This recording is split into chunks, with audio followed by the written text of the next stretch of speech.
नमस्कार श्रोताओं, मैं रंजना रमन दर्पण रेडियो में आपका स्वागत करती हूँ। आज रविवार कलयुग विक्रम संवत 2082 कार्तिक मास के कृष्ण पक्ष की त्रयोदशी तिथि है।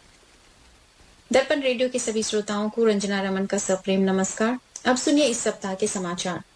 यह सप्ताह कूटनीतिक घटनाओं, खेल, सामाजिक बदलाव और वैश्विक सहयोग की दृष्टि से काफी महत्वपूर्ण रहा।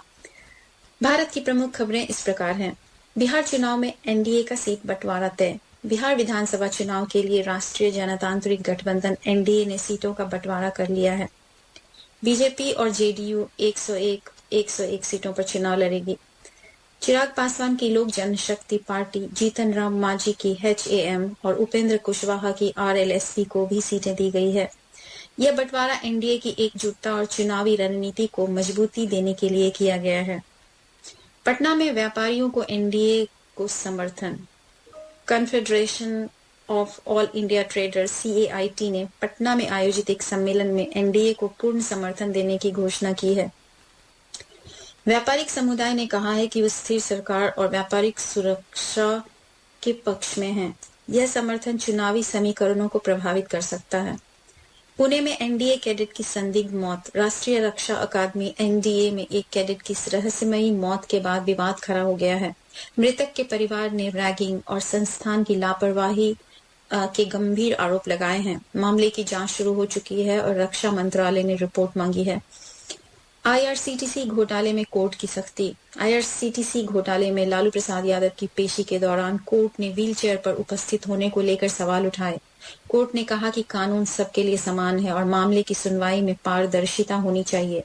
कोर्ट ने सुनवाई की गति तेज करने के भी निर्देश दिए हैं। यह खबर लालू और उसके परिवार के लिए बहुत अच्छी नहीं है। मुल्ला पेरियार बांध पर सुप्रीम कोर्ट की टिप्पणी। सुप्रीम कोर्ट ने कहा कि 130 साल पुराने मुल्ला पेरियार बांध की सुरक्षा को लेकर चिंता जताई गई है। कोर्ट ने राज्य सरकारों को निर्देश दिए हैं कि वे तकनीकी सुधारों और सुरक्षा उपायों को प्राथमिकता दें ताकि भविष्य में ऐसी कोई दुखद दुर्घटना ना हो। कुछ रोचक समाचार भारत से। रोबोटिक सफाई कर्मी का ट्रायल शुरू। दिल्ली नगर निगम ने पहली बार स्वचालित रोबोटिक सफाई मशीनों का परीक्षण किया है जो सीवर की सफाई बिना मानव हस्तक्षेप के कर सकती है। तेज प्रताप यादव का बड़ा ऐलान। बिहार चुनाव से पहले तेज प्रताप यादव ने घोषणा की है कि वे पूरे राज्य में अपनी पार्टी के उम्मीदवार उतारेंगे, जिससे महागठबंधन में हलचल मच गई है। अब सुनते हैं ऑस्ट्रेलिया के कुछ प्रमुख समाचार। भारत ऑस्ट्रेलिया वनडे सीरीज की शुरुआत। भारत और ऑस्ट्रेलिया के बीच 3 वनडे और 5 टी20 मैचों की सीरीज शुरू होने वाली है। पहला वनडे मैच 19 अक्टूबर को पर्थ में खेला जाएगा। रोहित शर्मा और विराट कोहली की वापसी से भारतीय टीम को मजबूती मिली है। ऑस्ट्रेलियाई टीम भी पूरी तरीके से तैयार है। टीम इंडिया को झटका। सीरीज से ठीक पहले भारत के स्टार ऑलराउंडर हार्दिक पांड्या चोटिल हो गए हैं। उनकी अनुपस्थिति से टीम के संतुलन पर असर पड़ सकता है। मेडिकल टीम उनकी स्थिति की निगरानी कर रही है। रोहित शर्मा रचेंगे नया इतिहास। भारत ऑस्ट्रेलिया वनडे सीरीज में रोहित शर्मा से 10 रन बनाते ही ऑस्ट्रेलिया की धरती पर 1000 रन पूरे कर लेंगे। यह उपलब्धि सचिन तेंदुलकर भी नहीं हासिल कर पाए थे। राजनाथ सिंह का ऐतिहासिक दौरा। भारतीय रक्षा मंत्री राजनाथ सिंह ने 12 वर्षों में पहली बार ऑस्ट्रेलिया का आधिकारिक दौरा किया, जहां रक्षा सहयोग और रणनीतिक साझेदारी पर चर्चा हुई। अब सुनते हैं विश्व के कुछ प्रमुख समाचार। गाजा संघर्ष पर अंतर्राष्ट्रीय चर्चा। गाजा में जारी संघर्ष को लेकर मिस्र, अमेरिका और अन्य देशों ने युद्ध विराम की दिशा में प्रयास तेज कर दिए हैं। सभी जीवित बंधकों की रिहाई की पुष्टि हो चुकी है। यह समझौता क्षेत्र में शांति बहाली की दिशा में एक महत्वपूर्ण कदम माना जा रहा है। अफगानिस्तान पाकिस्तान की सीमा पर तनाव। सीमा पर हुई झड़पों में 15 लोगों की मौत के बाद पाकिस्तान ने 48 घंटे के सीज फायर की घोषणा की है। अफगान विदेश मंत्री ने टीटीपी की मौजूदगी से इनकार किया है। दोनों देशों के बीच तनाव कम करने के लिए अंतर्राष्ट्रीय समुदाय मध्यस्थता कर रहा है। महिला क्रिकेट विश्व कप 2025। महिला क्रिकेट विश्व कप में इंग्लैंड ने श्रीलंका को 89 रनों से हराया। इंग्लैंड की कप्तान नेट साइवर ब्रंट ने शानदार शतक लगाया। भारत का अगला मुकाबला 13वें मैच में तय है, जिससे टूर्नामेंट का रोमांच थोड़ा बढ़ गया है। डोनाल्ड ट्रंप को नोबेल पुरस्कार नहीं मिला। इस वर्ष के शांति के नोबेल पुरस्कार से डोनाल्ड ट्रंप चूक गए, जिससे अमेरिकी राजनीति में हलचल मच गई है। ये थे इस सप्ताह के प्रमुख समाचार। आप सुनते रहिए दर्पण रेडियो में। फिर मिलूंगी आपसे नए सप्ताह में और नए समाचारों के साथ। नमस्कार। दर्पण के सभी श्रोताओं को प्रदीप उपाध्याय का नमस्कार। और आज आपके साथ स्टूडियो में हैं यतीन जी, जिनसे आप अभी पिछले 1 घंटे मुखातिब थे, और साथ में है रंजना जी। तो हमारे श्रोता दीपोत्सव के आनंद में मग्न होंगे। कल धनतेरस थी, आज नरक चतुर्दशी है, जिस दिन घर और मंदिर स्थान आदि में सफाई करने का विशेष महत्व रहता है। और कल होगी दीपावली, जिसकी हम सभी को प्रतीक्षा है। इतने सारे त्योहारों के बीच हमारे 2 घंटे का रेडियो कार्यक्रम में प्रयास रहेगा कि आपको एक सकारात्मक ऊर्जा मनोरंजन के माध्यम से दी जाए, ताकि आप इस पर्व का भरपूर आनंद ले सकें। आज के कार्यक्रम में की रूपरेखा रंजना जी बताइए, क्या क्या है आज? धन्यवाद प्रदीप जी। नमस्ते दर्पण रेडियो के सभी श्रोताओं, आपको रंजना रमन का फिर से नमस्कार। और आज जैसा कि प्रदीप जी ने बताया, हमने एक अच्छा ओशो का सेगमेंट सुना, यतीन जी ने आपको सुनाया पिछले 1 घंटे में। और दीपावली कल है, तो सभी लोग उसके लिए घर की सफाई कर रहे होंगे, और मैं आशा करती हूँ कि सफाई के साथ आप रेडियो सुन रहे होंगे, क्योंकि हम बहुत सी बातें करने वाले हैं जो आपको जानकारी देगा। समसामयिक और एक रूपरेखा जो हमने बनाई है, आपने अभी न्यूज़ सुना, जो भारत और ऑस्ट्रेलिया और विश्व के कुछ प्रमुख समाचार थे, वो हम आपके लिए लेकर आए थे। और उसके बाद हम एक अच्छा सा विचार सुनेंगे, और उस विचार पर अगर आप हमें कुछ राय दे सकें तो बहुत अच्छा होगा। तो मैं विचार आपके लिए पढ़ने वाली हूँ, और उसके बाद एक हम सुंदर सा भजन सुनेंगे। तो ये विचार मैंने लिया है डॉक्टर अब्दुल कलाम के कुछ अच्छे विचारों में से। और ये विचार उन्होंने दिया था और कहा था कि जो सपने होते हैं वो नहीं होते जो आपको नींद में आते हैं, सपने वो होते हैं जो आपको नींद नहीं आने देते। क्या बात है। तो उनका कहना था कि सपने जो होते हैं वो सिर्फ आपकी कल्पनाएं, या आप सो के आपने कुछ देख लिया, ऐसे नहीं होने चाहिए। सपने ऐसे होने चाहिए जिसको आप एक चैलेंज की तरह लें और उसके पीछे दिन रात लग जाएं, ताकि वो आपको चैन से सोने या बैठने ना दें। तो इस पर विचार करिए कि सपने काल्पनिक ना हो, वो आपके आने वाले भविष्य को दर्शाएं। क्या बात है उपाध्याय जी, आप कुछ कहना चाहते हैं? बहुत ही सुंदर विचार है। और ये सपनों की जो काल्पनिकता की बात है, एक्चुअली सपनों का एक अलग विज्ञान है। अच्छा जी। बिल्कुल। और इसके ऊपर काफी शोध किया गया है, काफी पुस्तकें लिखी गई हैं। और जो कल्पना है, इसके बारे में लोगों का मतभेद है कि एक्चुअली जो सपने में हम देखते हैं वो कल्पना है, ऐसा नहीं है, यह सच्चाई है। भले ही हम आज उसको न देख पा रहे हों। अतीत में कितने वैज्ञानिकों ने, कितने गणितज्ञों ने अपनी समस्याओं का समाधान जो है सपनों में किया है। रात को सो रहे थे और उनको लगा कि वैज्ञानिक जो है कोई प्रयोग कर रहे हैं, और रात को उनको कुछ लगा कि ये वाला पैरामीटर मैंने ट्राई नहीं किया था, इसको करता हूँ, और अगले दिन किया और सफलता सामने आ गई। खैर, इसके ऊपर चर्चा की जा सकती है कि वो सपने से हुआ या उनके अंतर्मन में ये चीज थी और सपने में चल रहा होता है। जो होता है ना, वो जब आप सोते हैं तो वो श्रृंखला तो चली रही होती है ना। हाँ, आप देखेंगे आप वही देखते हो लगभग जो आप दिन में कर रहे होते हो। बिल्कुल। और जनरली या कभी कभी बचपन में ऐसा होता था मेरे साथ कि मैंने कोई बुक आधी पढ़ी तो सपने में उसकी एंडिंग देख लेती थी कि ऐसा, और शायद कई बार वो सही भी हो जाता था। पता नहीं इसके पीछे क्या साइंस है, बट मैं आपको अपना बताता हूँ। भारत में मैं जब अपना सीए कर रहा था तो ना हाथ से बुक्स लिखी जाती थी। अच्छा।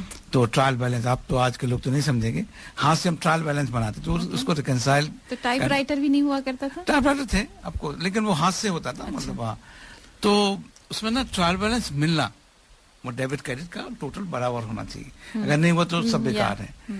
तो वो हमारे लिए सेलिब्रेशन होता था कि ट्रायल बैलेंस मिल गया। तो कभी कभी ना वो नहीं मिलता था। अच्छा।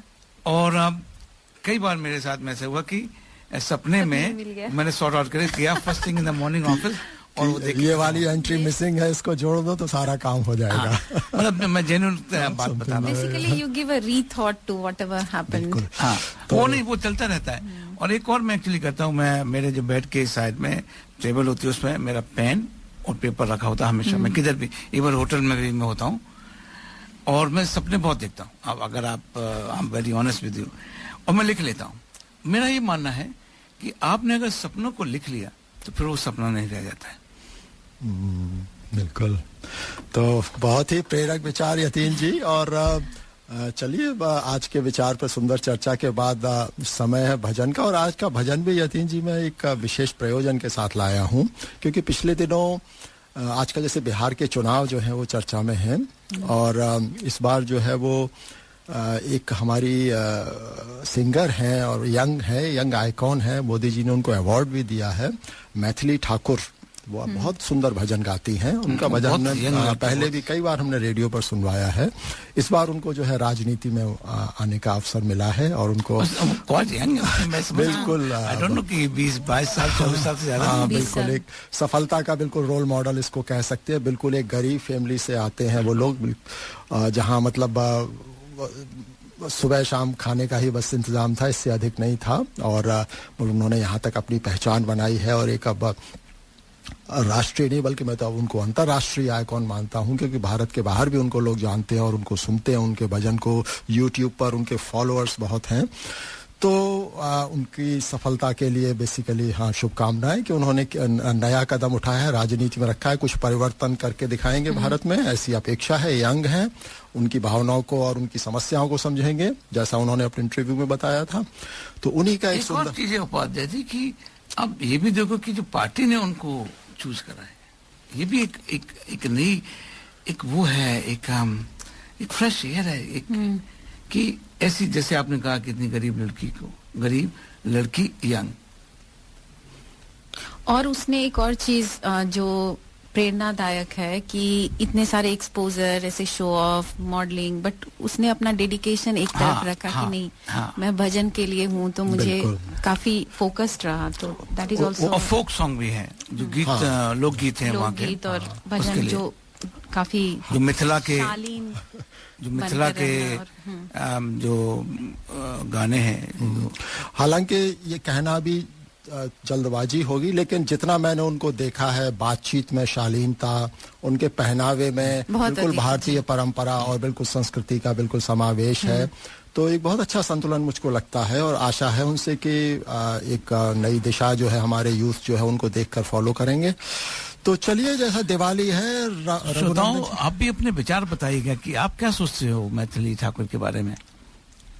चलो भजन सुना जाए।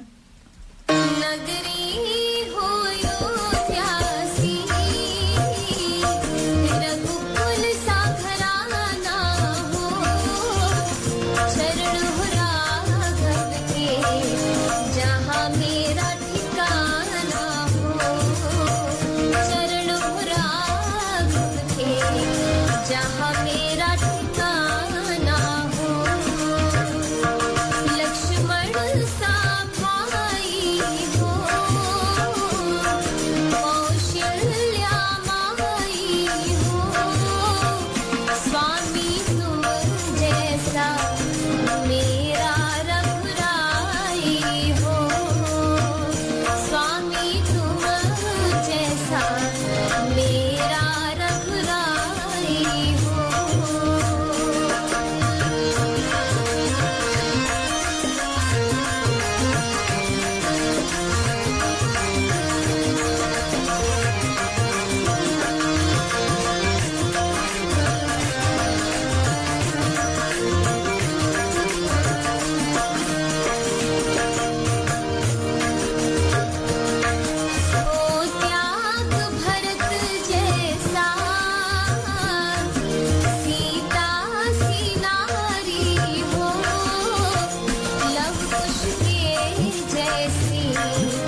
साहब, ये करी मास्टर्स और अन्य मसालों में क्या अंतर है? बहन जी, करी मास्टर्स कंप्लीट करी मिक्स है। इसमें अनियन, गार्लिक, जिंजर, टमाटर, नमक, मिर्च, हल्दी, धनिया वे सभी मसाले मिले हुए आते हैं। ये बनाने में बहुत ही आसान और खाने में लाजवाब है। It's so easy. इनकी वेबसाइट का एड्रेस है www.currymasters.com.au। ये थी हमारे स्पॉन्सर करी मास्टर का संदेश। तो रंजना जी, व्हाट इज नेक्स्ट?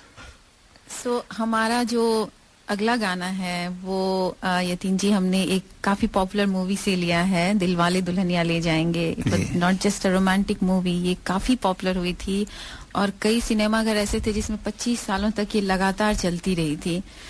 तो ये उससे पहले कि हम उस फिल्म का एक गाना सुने, मैं आपको बताऊं कि ये फिल्म जब आई थी उस समय फर्स्ट जनरेशन इंडिया की जो है वो माइग्रेट करना शुरू की थी और कई ऐसे देशों में जाकर बसी थी और उस समय एक यूरोपियन कल्चर जो वेस्टर्न और इंडियन कल्चर उसका जो एक बैलेंस है वो इस मूवी में काफी खूबसूरती से दिखाया गया है। और उसमें ये एक मैसेज दिया गया है कि आप जो रोमांस होता है, जो वेस्टर्न कल्चर है, उसको आप परंपरा के साथ भी निभा सकते हैं। तो उन दोनों का एक अच्छा संगम है। और जब आदित्य चोपड़ा ने इस मूवी को बनाई थी तब वो सिर्फ 23 साल के थे और उनके दिमाग में ऐसा था कि टॉम क्रूज टाइप कोई हीरो लिया जाए, क्योंकि ये NRI बेस्ड स्टोरी थी। बट शाहरुख खान ने क्वालिफाई किया और शाहरुख खान इस मूवी में आए और उनका जो एक लेदर जैकेट उन्होंने इस मूवी में पहना था वो काफी सिग्नेचर स्टाइल बन गया था और वो एक्चुअली आदित्य चोपड़ा का जैकेट था। तो ऐसे कुछ रोचक कहानियां हैं इस फिल्म की। It's just not a movie, it's a life time event. Actually ये फिल्म अभी इस वर्ष जो है वो सोशल मीडिया में फिर से प्रसिद्धि इसने पाई, क्योंकि इसके साथ 30 साल पूरे हुए थे। तो इसकी जुड़ी हुई घटनाएं जो थी पिछले दिनों चर्चा में थी। और जैसे कि वो काजोल को आप रंजना जी बता रही थी कि वो कुछ सीक्वेंस था कि वो गिर गई थी इसमें, उसको भी फिर बाद में को बताया नहीं गया था। तो एक ऐसे एक सरप्राइज फैक्टर डालने के लिए उनको ये बताया नहीं गया था कि गाने के एंड में आपको गिरा दिया जाएगा। जब उनको शाहरुख खान ने ऐसे छोड़ दिया and she fell off and her reaction was so real and that was captured. So अच्छा अच्छा। twist in that. और इसका एक टैग लाइन था that was come fall in love। तो वो टैग लाइन भी काफी लोग भावनात्मक रूप से उससे जुड़ गए थे। क्या था वो? It was like Dilwale Dulhania ले जाएंगे, come fall in love. So that was the tagline of the movie. उसके बाद कई पिक्चरों में इस तरीके की टैग लाइन जो है वो यूज की गई। और रंजना जी, आपने जो अभी पिक्चर के बारे में जब परिचय दे रही थी तो बताया कि वो यूरोपियन और उस कल्चर का था। तो उसमें मैंने भी वो पिक्चर देखी है, हालांकि भारत में नहीं देखी, तब हम ऑलरेडी माइग्रेट कर चुके थे जिस जनरेशन की आप बात कर रही हैं। लेकिन उसमें जैसे अमरीश पुरी जो इसके फादर के रोल में थे वो ट्रेडिशनल इंडियन थे कि जैसे लड़की है तो वो लड़कों से नहीं मिलना, बाहर नहीं जाना, मतलब और 8 बजे से पहले इस तरीके का दिखाया है उनको। हाँ, क्योंकि वो एक इंडिया में इट मेक सेंस, वहाँ इतने सेफ्टी इश्यूज, बिल्कुल वही पेरेंट्स जब आप यूरोप में देखें, ऑस्ट्रेलिया में, US में ऐसे जाते हैं तो वो सोच से निकलना। तो उसका वो जो एक डायलॉग है मुझे आज भी याद, क्योंकि मदर जो थी वो मध्य मार्गी थी, शायद फरीदा जलाल ने रोल किया था। वो जो थी वो फादर और डॉटर के बीच में ब्रिज बना के रखती थी कि उसका भी हो जाए, तो वो कन्विंस करती हैं। तो अमरीश पुरी बोलते हैं कि जा सिमरन जी ले अपनी जिंदगी। वो डायलॉग बहुत फेमस हुआ था कि यूरोप के टूर के लिए उसको परमिशन मिल गई। तो बहुत सारी मतलब उस पिक्चर की जो है वो अच्छाइयाँ हैं और वाकई में बहुत अच्छी पिक्चर थी, देयर इज नो डाउट। उसके बाद ही मेरे ख्याल से करण जौहर ने अपना कैरियर एक तरीके से नए मुकाम पे लेके गए थे और उसके बाद तो फिर वो उनके शाहरुख खान और काजोल की जोड़ी जो है वो अमर हो गई उस फिल्म के बाद। कई बार रिपीट हुई और कई बार करण जौहर ऐसे काजोल को लक्की मानने लगे अपनी मूवीज के लिए। तो कई स्टोरीज हैं इसके पीछे। लेकिन यतीन जी, हर अच्छी चीज में बुराइयां भी होती है, इसमें कुछ में थोड़ी सी खराबी अगर आप अनुमति दे तो मैं वो करूं। बिल्कुल। इस गाने में एक्चुअली जैसे शादी के सेलिब्रेशंस होते हैं, जैसे मेहंदी है, हल्दी है, इस तरीके के इसने शुरुआत की थी। जैसे इसमें गाना भी है मेहंदी लगा के रखना, वो पूरा एक सेलिब्रेशन दिखा रहा है। पहले अगर याद कीजिए तो जो हमारी परंपरागत जो विवाह होते थे बड़े साधारण तरीके से हुआ करते थे कि घर के अंदर ही मेहंदी हल्दी का फंक्शन हो गया, कुछ गिने चुने परिवार के प्लस गिने चुने मेहमान आ गए और उस तरीके से कर लिया। आज की तारीख में अगर आप देखें शादियों का आयोजन किस प्रकार से होता है, कितना इलेबोरेट, कितना धन का अपव्यय, कि पूरा लोन लेते हैं आप उसके लिए कि हमको हल्दी, मतलब हल्दी और मेहंदी, हमको तो फंक्शन भी याद नहीं कि ऐसे हुआ करते थे। उपाध्याय जी मैं एक बात बोलूं, अब तो शादी में जाने से डर लगता है, इतने कपड़े खरीदने पड़ते हैं हर एक के लिए। और हमारे पेरेंट्स के शादियों के फोटोज भी नहीं है, लाइक हमने फोटोज भी रियली क्योंकि वो ऐसी इवेंट साधारण सी एक पूजा हुआ करती थी कि भाई हल्दी करना है और वो कर दिया। एक शादी जरूर मेन फंक्शन हुआ करती थी, शादी या रिसेप्शन जो भी। आपको मालूम है कि अब इनविटेशन के साथ में एक लिस्ट आती है कि आपको इस फंक्शन के लिए ये पहनना है, ये थीम है इसका, हाँ उस दिन हरा पहनना है, मेहंदी वाले दिन, हल्दी वाले दिन पीला पहनना। कोई सस्ता खेल इंडियन शादियां सही में, मतलब लोग, मैं बोलती हूँ अपने ऑफिसेज में कि ये कम से कम 1 महीने, like minimum, that's bare minimum that we need for weddings, like 1 month. It's like for us it's 2 days. और दूसरा इसमें ये भी हो गया है कि आपको सास डांस करे। हाँ, हर कोई, सबका अपना अपना एक इवेंट होगा, उनके प्रिपरेशन मतलब होंगे। नहीं, अगर आप डांस कर लेते तो ठीक है, लेकिन आप मतलब कितना मतलब आई डोंट नो मैं क्या बोलूँ। देखिए यतीन जी, मूल रूप में देखा जाए तो देखिए सेलिब्रेशन जब तक जो है आनंद दे रहा है उसको सेलिब्रेशन मानना अच्छा है, लेकिन जब वो एक बर्डन बन जाता है कि नहीं ये तो हमको करना ही है, एक जो सो रैट रेस जिसको बोलते हैं, पीयर प्रेशर के भाई सबने किया है तो हमको भी करना है। और आई एम सॉरी टू से वो इस पिक्चर ने शुरुआत की थी और उसके बाद आगे की पिक्चर है और उनमें कहाँ के गाने, कौन कौन से ड्रेसेस चल रहे हैं, सारे इस तरीके के हो गए थे।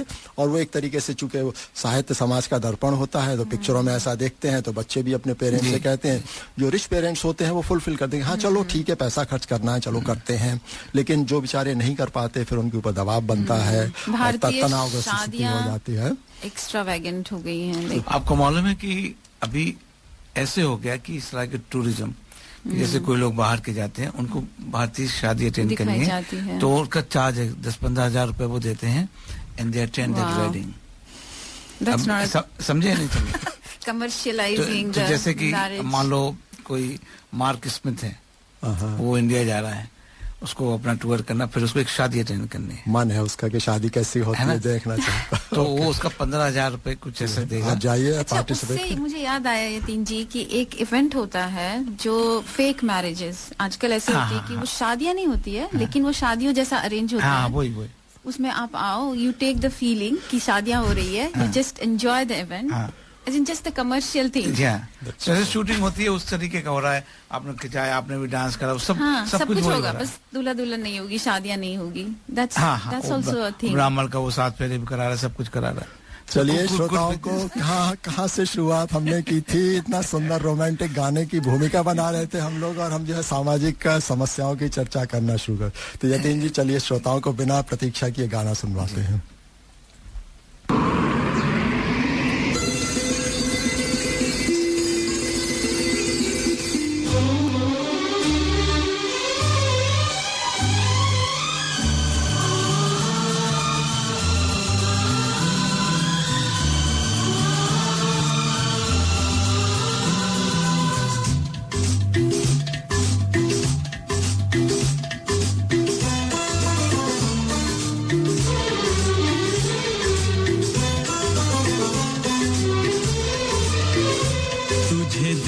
तो ये जाना सनम, प्यार होता है दीवाना सनम, तुझे देखा तो ये जाना सनम, प्यार होता है दीवाना सनम, अब यहाँ से कहाँ जाए हम, तेरी बाहों में मर जाए हम। तुझे देखा तो ये जाना सनम, प्यार होता है दीवाना सनम, अब यहाँ से कहाँ जाए हम, तेरी बाहों में मर जाए हम।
तुझे देखा तो ये जाना सनम प्यार होता है दीवाना सनम अब यहाँ से कहाँ जाए हम तेरी बाहों में मर जाए हम तुझे देखा तो ये जाना सनम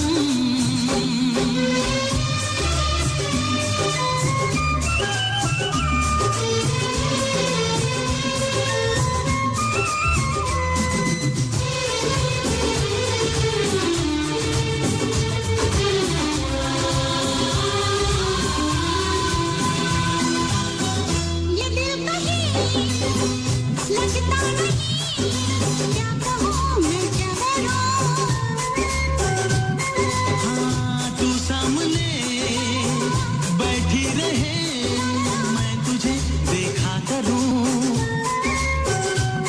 दुनिया आवाज़गी दिल में आऊंगी प्यार से है बड़ी क्या कसम तुझे देखा तो ये जाना सनम प्यार होता है दीवाना सनम तुझे देखा तो ये जाना सनम प्यार होता है दीवाना सनम अब यहाँ से कहाँ जाए हम तेरी बाहों में मर जाए हम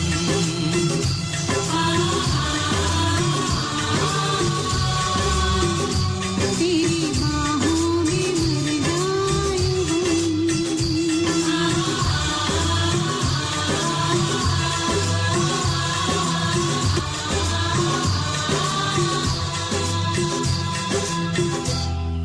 ऑस्ट्रेलिया में रहते हुए भारत में माँ बाप की चिंता, कहीं दवाई समय पर मिली या नहीं, किसी ने खाना खिलाया या नहीं, ये चिंता हर प्रवासी भारतीय की होती है। अब है समाधान, ओमसोर्ग एल्डर एंड डिसेबिलिटी केयर। हम ऑस्ट्रेलिया में पिछले 3.5 सालों से इंडियाज रजिस्टर्ड कंपनी चला रहे हैं और अब भारत में भी हमारी खुद की शाखाएं हैं। दिल्ली, एनसीआर, चंडीगढ़, देहरादून, लखनऊ और जम्मू में भरोसेमंद होम केयर सेवा। और अगर कुछ भी ठीक ना लगे तो आप हमें सीधे ऑस्ट्रेलिया में संपर्क कर सकते हैं। भारत में संपर्क करें अंकित से 8448-381-360 और ऑस्ट्रेलिया में शिवानी से 0470-631-801। ओम सोर्ग, जब देखभाल भरोसे से हो।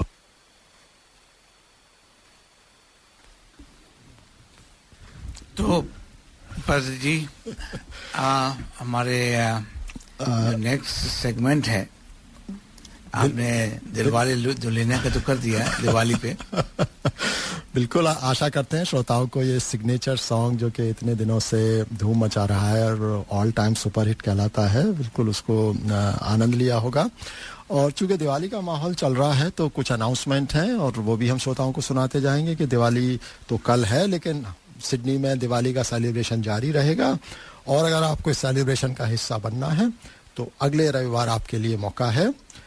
तारीख है 26 अक्टूबर रविवार और ये कुटुंब की दिवाली है। कुटुंब और दर्पण रेडियो साथ में कर रहे हैं, तो श्रोताओं अगर आपको दिवाली का आनंद लेना है तो आप इसमें आइए। आपको वहाँ पर दर्पण के सभी उद्घोषक, सब पूरी टीम से आपकी मुलाकात होगी। हम सब लोग वहाँ पर उपलब्ध होंगे और इसकी जानकारी आप नोट कर लीजिए।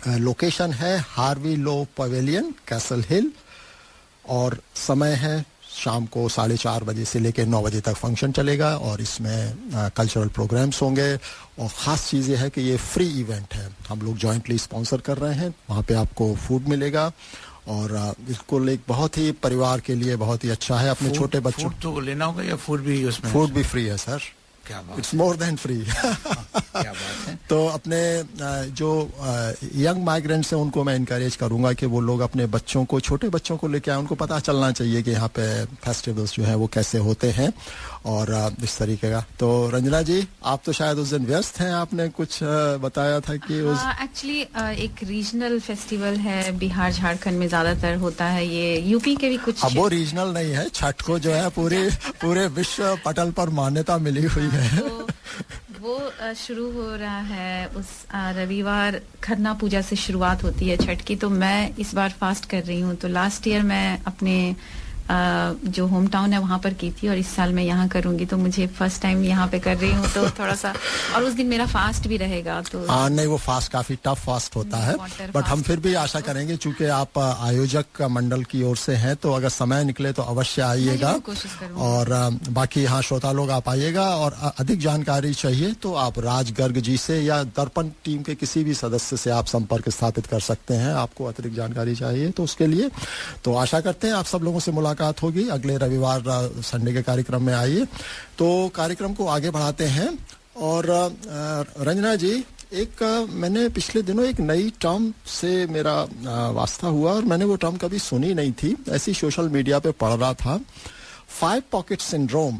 तो मुझे लगा ये अजीब सी चीज है, इसको क्या बोलते हैं 5 पॉकेट सिंड्रोम? आपने सुना है कभी? हाँ, मैंने 6 पॉकेट सुना है कि वो मम्मी पापा दादा। अच्छा, 5 या 6 जो भी होगा। तो आजकल के बच्चे बहुत पैम्पर्ड होते हैं, तो हर तरफ से उनको ऐसे उनको जरूरत नहीं पड़ती है। मुझे याद है कि एक घड़ी के लिए एक जो वॉच होती है, स्मार्ट वॉच का कोई फैशन नहीं होता था, और वो 2000 के आसपास की बात है। तब मैंने जब वो होता है कि इसमें इतना मार्क्स लिया गया तो तुम्हें वॉच दिया जाएगा, और वो वॉच मुझे नहीं मिली। इतना मतलब जब वो मिलता है तब हम उसकी उतनी वैल्यू करते हैं। आज के बच्चे मैं देखती हूँ एक टैब लेते हैं, इधर फेंक देते हैं, अभी लैपटॉप लेना है, ले लिया, फेंक दिया, क्योंकि उनको हर तरफ से मिल रहा होता है। They are more pampered, we are more keen to provide them what they ask for, and that probably comes with a problem जिसकी आप और हम बात करने वाले हैं। बिल्कुल, ये 6 पॉकेट सिंड्रोम, जो एक्चुअली क्षमा चाहूंगा मैंने 5 गलत निकल गया था। तो ये एक्चुअली इसका उद्भव हुआ है चाइना से, यतीन जी। और चाइना में क्या होता था कि 1 चाइल्ड पॉलिसी होती थी। तो होता क्या था कि एक समय के बाद जब देखा एक बच्चा है, तो उनको माता पिता हुए, उनका एक ही बच्चा है तो सब कुछ उसके लिए, और उसके दादी बाबा हुए फादर की तरफ से, और नाना नानी हुए, उनका भी यही बच्चा है, और कोई तो है नहीं उसके, ना मामा है ना चाचा है।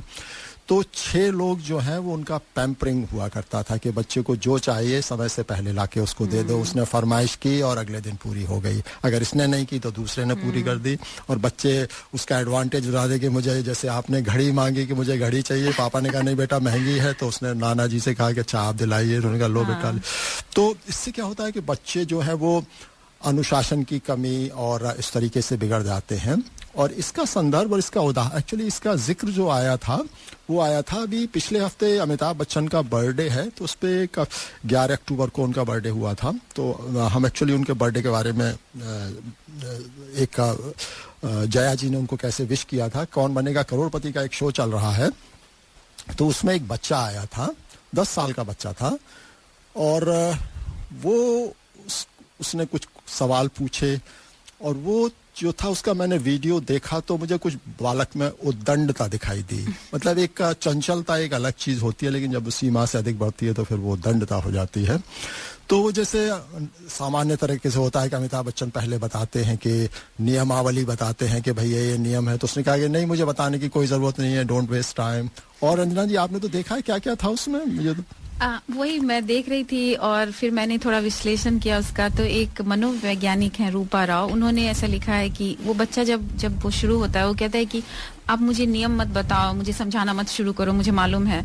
एंड वो उसने ऑप्शंस भी नहीं सुने, कई बार वो 3 या 4 सवाल के जवाब दिए। तो वो एक नटखटता से उदंडता की तरफ धीरे धीरे वो सीरीज जो है वो आता गया। और कई बार ऐसा होता है कि बच्चे नॉटी हैं, थोड़ी देर आप उस तरीके से आप झेलते हो, लेकिन ये बच्चा उससे ज्यादा बढ़कर इसने ऐसे एक अपमानजनक भी लगा। और थोड़ा सा क्योंकि अमिताभ काफी एज में बड़े हैं, तो उस तरीके का एक पेशेंस या कामनेस नहीं है उस बच्चे में। बच्चा 10 साल का है, इशित नाम है उसका, और वो एक जेन अल्फा को रिप्रेजेंट कर रहा है। जो 2010 के बाद जो बच्चे पैदा हुए हैं उनको हम जेन अल्फा बोलते हैं। उनको हर चीज की इजी एक्सेस है, सोशल मीडिया हो, उनके जो डिवाइसेस हों या कोई भी रिएक्शन हो, प्रेज हो, वो उनको क्विकली मिल जाता है। They do the things, they get the reaction. हमारे यहाँ क्या होता था, हमने कोई काम किया, कुछ लिखा, लोग पढ़ेंगे, लोग धीरे धीरे हमें उसकी जो है प्रतिक्रिया देंगे। बट आज सब कुछ क्विक हो गया है, तो वो बच्चा जो है वो क्विक रिएक्शन तो चाह ही रहा है। उसके ऊपर एक परफॉर्मेंस प्रेशर भी था। वो बच्चा एक बार ये भी बोलता है कि अगर मैं 12 लाख रुपए नहीं जीतूंगा तो शायद मेरी आपके साथ फोटो नहीं आएगी। तो एक उसके ऊपर परफॉर्मेंस प्रेशर भी है कि उसको अच्छा परफॉर्म करना है, बट उसके साथ साथ वो कूल दिखा रहा है कि नहीं, मुझे ऑप्शंस नहीं जानना है, मुझे रूल नहीं जानना है, मुझे सुनना भी नहीं है, without listening to the option, question पूरा होने के पहले ही वो आंसर कर रहा है, और नतीजा ये होता है कि 5वें सवाल में वो गलत बोल देता है और वहां से ही वो आउट हो जाता है बच्चा। तो वो वर्क नहीं किया। लेकिन एक जो रिएक्शन चल गया सोशल मीडिया पे, लोग कई लोग ये बोलने लग गए कि घमंडी है, या उसके माँ बाप को दोषी ठहराने लगे। बट एक डिस्कशन जरूरी है कि आखिर क्यों हो रहा है ऐसा। मैं पूरे जनरेशन को ब्लेम नहीं करना चाहती हूँ। जैसा कि मैंने कहा, मैं अपनी जो 10 साल की मेरी बेटी है, मैंने उससे पूछना चाहा कि तुम्हारा क्या कहना है, तो कहती एक बच्चे ने पूरी जनरेशन को रुइन कर दिया। तो ऐसा नहीं है कि पूरी जनरेशन ऐसी है, लेकिन कई बार ऐसा होता है कि क्विक रिएक्शन जो होता है उसकी वजह से पेशेंस खत्म हो जाती है। आप में वो स्थिरता नहीं रहती है कि नहीं, रूल हमने 100 बार सुना है, क्वेश्चन आप एग्जाम में जाते हो, आपको पता है पैटर्न रिपीटेड है, but still you should read the question, क्योंकि कई बार कहीं ना कहीं कुछ तो ट्विस्ट आती है और फिर आप गलत आंसर ना करो, उससे बचने के लिए। नहीं, एक्चुअली ये पेशेंस जो है यतीन जी एक बहुत ही स्ट्रॉन्ग, जिसको लर्निंग बोलते हैं, लर्निंग का हिस्सा है, ये होना चाहिए। और मुझे याद आता है कि जब मैं शतरंज जैसे सीख रहा था, तो उसमें क्या होता था कि जब शतरंज आप खेलते हैं तो उसमें एक चाल चलने के लिए एक समय होता है। तो जब आप, कई बार होता है चाल का रिस्पांस बहुत इमीडिएट होता है कि जैसे उसने किया, इसका जवाब तो हमको इसने मारा है तो हमको इसको ये मार ही देना है। लेकिन फिर भी जो लेट्स, अगर आपके पास 2 मिनट का समय है, तो मुझको बताया गया कि आपको मालूम है ये चाल चलना है, लेकिन हाँ 2 मिनट के अंत में चल देना, क्या बुराई है, क्या क्यों वेस्ट कर रहे हो अपना टाइम। 2 मिनट सोचो उसके बारे में। और वो जो था एक मेरे लिए बहुत बड़ा लर्निंग लेसन था, क्योंकि कई बार मैंने कहा चलो चलना तो यही है, बट देखें क्या है। सोचना शुरू किया तो पता चला कि हाँ, there are better alternatives, you can do something better. तो ये जो है कि पेशेंस जो है, किसी चीज़ का इंतज़ार करना और बिल्कुल एक संयत होकर किसी चीज़ पर प्रतिक्रिया देना, ये जो है जीवन का एक आवश्यक अंग है। और जैसा इस ज़ैन अल्फा की बात इन्होंने बताया कि ये एक ट्रेनिंग का हिस्सा होना चाहिए। बच्चे को शुरू से सिखाना चाहिए कि अच्छा ये तुम खा रहे हो तो इसको आराम से खाओ, जल्दबाजी की जरूरत नहीं है। होता है ना कि मुझको टीवी शो देखना है, मैं जल्दी, पापा ने बोला कि ये खाओ तभी तुम शो देखोगे, बट उसमें एक बात मैं बोलूं आपको जी, कहना अलग बात होती है, बच्चे देखते ज्यादा हैं। माँ बाप कैसे व्यवहार करते हैं वो देखते ज्यादा है। अच्छी प्रीचिंग करोगे, इसका कुछ नहीं होने वाला है। अगर आप स्वयं उनको, you have to show them basically कैसे करना है। ये मैंने छोटी सी बात बोली है, लेकिन आप देखेंगे ना यही काम करता है। बिल्कुल बिल्कुल, इसके कितने उदाहरण। कहोगे बेटा साला मानता नहीं। अरे तुम करते हो कुछ, तुम अपने पिताजी की नहीं मानते हो तो बेटा अगर तुमको डिसरिगार्ड कर रहा है तो क्या बुरा है उसमें?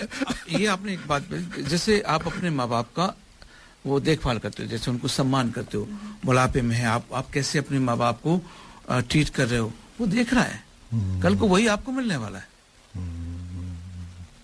I'm sorry, but this is what it is.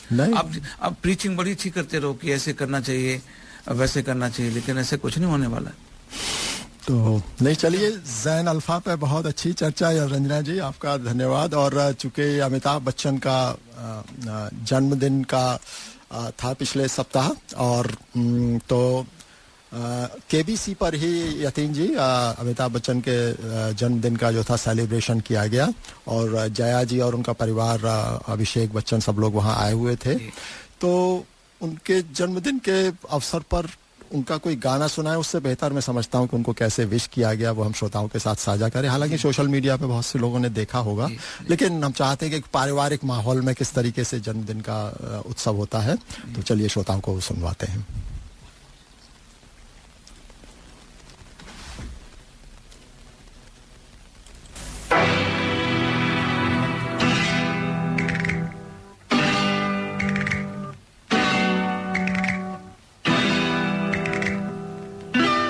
आपके माता पिता ने और ऊपर वाले ने आपको बहुत आशीर्वाद और प्यार दिया।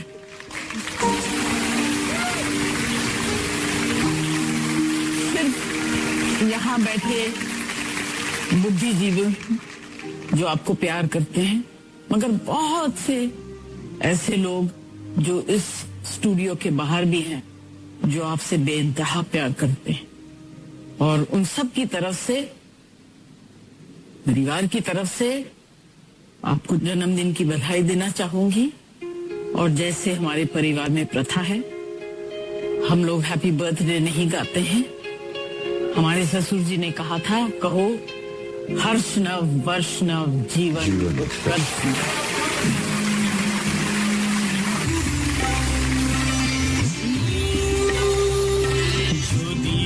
तारे नाई चीनी गोशिका ओरिजिनल ऑफ अभिमान जुदी तारे नाई चीनी गोशिकी शेकी आमाय नेमेचिने এই নব ফাল্গুনের দিনে জানিনে জানিনে তেরে মেরে মিলন কি প্রেরণা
ये सब केबीसी वालों ने किया है। ये उन्होंने तैयार के लिए सोनी और केबीसी को बहुत धन्यवाद देना चाहती हूँ।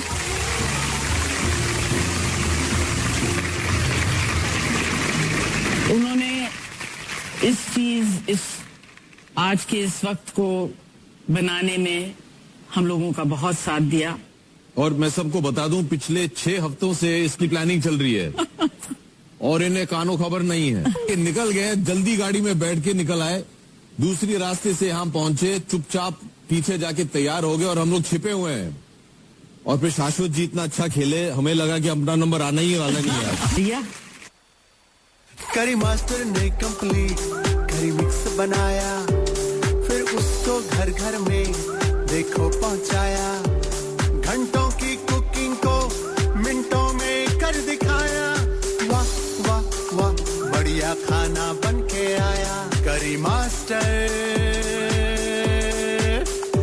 ने जादू चलाया,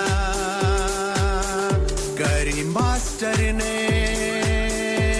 कंप्लीट करी मिक्स बनाया। करी मास्टर्स कंप्लीट करी mix available at all leading spice shops. ये थे हमारे स्पॉन्सर करी मास्टर का संदेश। तो रंजना जी काफी मैसेज भी आए हुए हैं। श्रोताओं, आपका मैसेज हमारे लिए एक लाइफ लाइन होता है, हम उसको पढ़ते हैं, हमको उससे एक प्रेरणा मिलती है। तो मैं यहाँ पर वो मैसेजेस थोड़े से ब्रीफली कवर करूंगी। पहले यतीन जी ने ओशो का जो सेगमेंट कवर किया था, उसमें चेतन जी लिखते हैं कि Osho never wrote a single book. Most of his discourses were written by others on various topics. तो जैसा यतीन जी ने कवर किया था कि वो बोलते गए और लोग उसको लिखते गए, उन्होंने लिटरली नहीं लिखा था. और रीचा जी फिर लिखती हैं कि enjoying listening Osho's life philosophy. Selja जी ने काफ़ी डिटेल में ओशो की जो म्यूजिकल जर्नी है उसका एक वर्णन किया है. पूनम जी लिखती हैं, thanks Ranjana ji, like the new format of news versus comprehensive news segment, good analogy on dream. So जैसे ड्रीम पे हमने एक विचार प्रस्तुत किया था, तो धन्यवाद पूनम जी.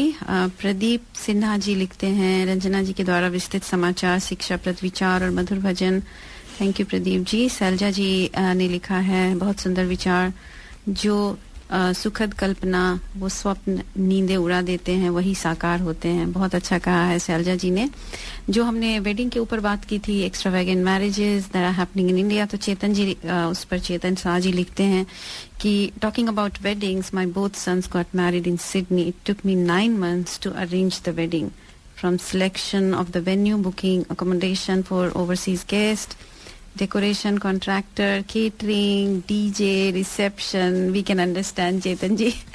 उसी पर हमने ये बात की थी कि कितना ज़्यादा कॉम्प्लिकेटेड और खर्चीला होता जा रहा है, और वो शादियाँ अब यहाँ भी हो रही है. तो we are Indians, we can not avoid having it grand, and that's what the underlying problem is. Pradeep ji फिर से लिखते हैं, कार्यक्रम अति मनोरंजक चल रहा है. रीचा जी ने लिखा है, लाइक बंगला वर्जन ऑफ तेरे मेरे मिलन की ये रहना.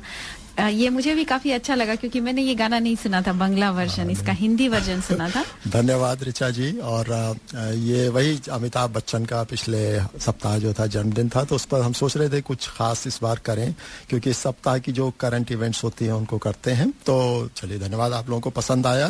जया जी बंगाली हैं और उनका ससुराल बंगाल है, अमिताभ जी का तो बनता है. बिल्कुल. तो चलिए रंजना जी, धन्यवाद. और चलिए, इस हफ्ते की कुछ इवेंट्स हैं. तो अमिताभ जी से तो शुरुआत हमने करी थी. उसके अलावा एक श्रद्धांजलियां भी हैं. एक्चुअली मंगलवार को जो हमारे पंकज धीर एक एक्टर हुआ करते थे, जिनको कि महाभारत में कर्ण के रोल के लिए जाना जाता है, उनका स्वर्गवास हो गया. और उसके अगले दिन बुधवार को जो है एक हमारे भारतीय सिनेमा की एक बहुत ही अच्छी अभिनेत्री थी, मधुमती उनका नाम था. तो उनकी 80s में थी, तो उनकी डेथ हो गई. उन्होंने कई फिल्में की. तो उनके लिए एक छोटा सा सेगमेंट में लेके आया था, तो उनकी छोटी सी संक्षिप्त जानकारी दूंगा और उसका एक प्रसिद्ध गाना जो है हम श्रोताओं को सुनवाएंगे. तो मधुमती जी का जन्म 1938 में महाराष्ट्र के एक पारसी परिवार में हुआ था. उन्होंने 1957 में एक मराठी फिल्म से एक नर्तकी के रूप में अपना कैरियर शुरू किया था.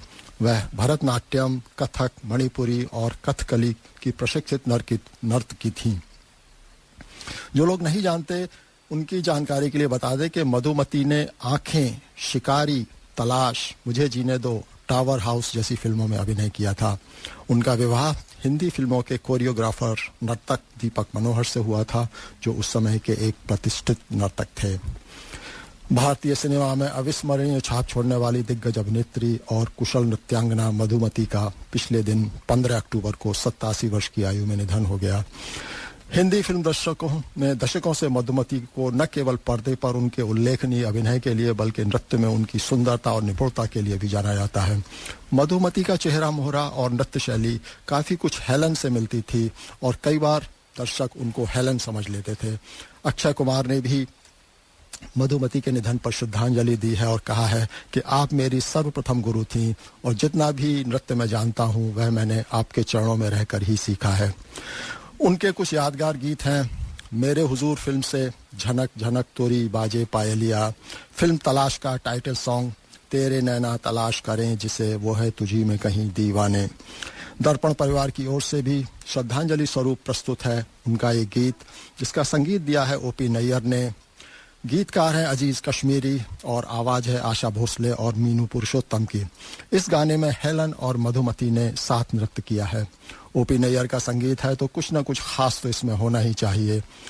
इस गाने का प्रिल्यूड इसकी खासियत है. सामान्यतः गाने में 15 या 20 सेकंड की धुन होती है और उसके बाद गायक की आवाज़ शुरू होती है, लेकिन इस गीत का प्रिल्यूड कुछ ज़्यादा ही लंबा है, लगभग 2 मिनट। क्योंकि यह सुपरहिट गाना है तो धुन बजते ही संगीत प्रेमी समझ जाते हैं कि कौन सा गाना है। वही अनुभव हम अपने श्रोताओं को भी देना चाहते हैं। तो इस गीत का आनंद लीजिए और पूरे 2 मिनट हैं आपके पास गैस करने के लिए कि कौन सा गीत है, और जब ये शुरू हो जाएगा तब तो आप समझ ही जाएंगे कि कौन से गीत की बात हो रही है। आप बस सुनते रहिए दर्पण हिंदी रेडियो 98.5 FM पर हर रविवार सवेरे 9 बजे से 11 बजे तक। है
मैट्रिमोनियल सर्विस आपको पर्सनलाइज, कॉन्फिडेंशियल और परफेक्ट मैच मेकिंग ऑफर करते हैं। Find your soulmate in New Zealand, Australia और anywhere else in the world. Register कीजिए soulmatematrimonial.com.au. Also, you can check out their Facebook page, Soulmate Matrimonial. या call Preeti Kothari और Hina Kajaria on +61 404 316 288. जय जय सिया राम। सौभाग्य है मेरा इस दीपोत्सव पर, दिवाली पर आपसे शुभ समाचार साझा करते हुए कि 8 नवंबर को मैं सिडनी आ रहा हूं संगीतमय अपने अपने राम लेकर। तो आप सभी ऑस्ट्रेलिया में बसे हुए भारतवंशी जो भगवान राम और उनके जीवन चरित्र से जीवन प्रबंधन के विषय में जानना चाहते हैं, और मैं स्वयं भी धन्य होऊंगा आपको सुनाकर। तो आप सबकी प्रतीक्षा करूंगा सिडनी में, जहां आप सबसे मुलाकात होगी अपने अपने राम के माध्यम से। तो श्रोताओं, आपने सुना कुमार विश्वास जी का ये संदेश, और मुझे ये बताकर बहुत खुशी हो रही है कि हमारे स्टूडियो में जो कुमार विश्वास शो जो 8 नवंबर को होने वाला है, उसके जो आयोजक हैं, उस टीम से कुछ लोग हमारे साथ आए हैं, हमारे मेहमान हैं वो आज के। और जैसा कि दीपावली का उत्सव चल रहा है और हमने उस पर बात की, तो राम कथा से अच्छा और क्या हो सकता है जिस पर हम एक चर्चा करें। राम कथा से अच्छी क्या विषय हो सकती है। तो जैसा कि हम में से बहुत लोगों ने सुना होगा कि कुमार विश्वास राम कथा अपने अपने राम सुनाते हैं, और वो जो व्याख्या करते हैं, जो उनका एक अंदाज होता है, वो बहुत पसंद आता है। मैं अगर कभी उनसे मिली तो मैं उनको इतना ही बोलूंगी कि 100 बार जो चीज पहले सुन चुकी थी, शायद वो 101 बार सुनी होगी, लेकिन जो उनके मुंह से सुनते हैं वो एक अलग अलग लेवल का होता है, और वो एक अलग आनंद देता है। जो उसका एक क्रिटिकल एक्सप्लेनेशन होता है, जो छोटी छोटी चीजों को रामायण में हम उतना ध्यान नहीं देते, उसको वो व्याख्या जब करते हैं तो वो एक अलग आनंद की अनुभूति देता है। तो वो चीजें हमारे लिए एक सुखद अनुभव है, और ये काफी हम उम्मीद करते हैं कि ये शो एक ग्रैंड सक्सेस होगा। हम दर्पण रेडियो की तरफ से आप सबको ये बताना चाहते हैं कि 8 नवंबर को जो शो हो रहा है उसके मेहमान हमारे साथ हैं, और मेहुल राव जी हैं हमारे साथ, दर्शन बड़ोत और राजेश ब्रह्मभट्ट। इस ब्रह्मभट्ट परिवार जो है, इन्होंने इसका आयोजन किया है और कुमार विश्वास जी को बुलाया है। तो चलिए श्रोताओं, हम उनसे बात करते हैं और जानते हैं कि उन्होंने कैसे सोचा इस आयोजन के बारे में, और कैसे उन्होंने कुमार विश्वास जी को अप्रोच किया और वो यहाँ आए, कैसे इनकी ये जर्नी जो है उसके बारे में हम बात करते हैं। तो पहले मेहुल जी और राजेश जी, आप हमें बताइए इसके बारे में। आप अपना एक इंट्रोडक्शन दीजिए हमारे श्रोताओं को और शो के बारे में बताइए। पहले तो धन्यवाद हमें यहाँ इनवाइट करने के लिए। दर्पण रेडियो का विशेष हम आभार मानते हैं। और ऐसे बताए तो कुमार विश्वास जी की इंट्रोडक्शन देने की तो ज्यादा जरूरत नहीं है। अगर हम कुछ बोलेंगे तो ऐसा होगा कि सूरज को दिया दिखा रहे हैं। उनका नाम और उनका काम ऐसा है कि वही उनकी पहचान बन गई है आज।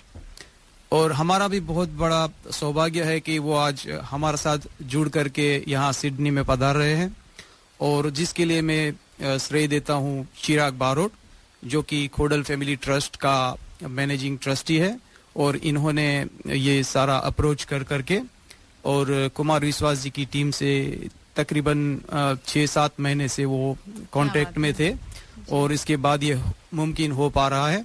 So which is a very good opportunity for us as well, and for the Sydney, Melbourne और Adelaide, 3 जगह की शो की ऑर्गेनाइज उन्होंने किया है। तो मैं चिराग बारोट को भी बहुत बहुत धन्यवाद देता हूँ। और हमारी सिडनी टीम तो है ही, जो हमारे साथ आज है, दर्शन बारोट है, राजेश ब्रह्मभट्ट है, जयेश भाई बारोट है और वीरेंद्र ब्रह्मभट्ट है। वो सब मिल करके इस शो में सक्सेस करने के लिए जुड़े हुए हैं।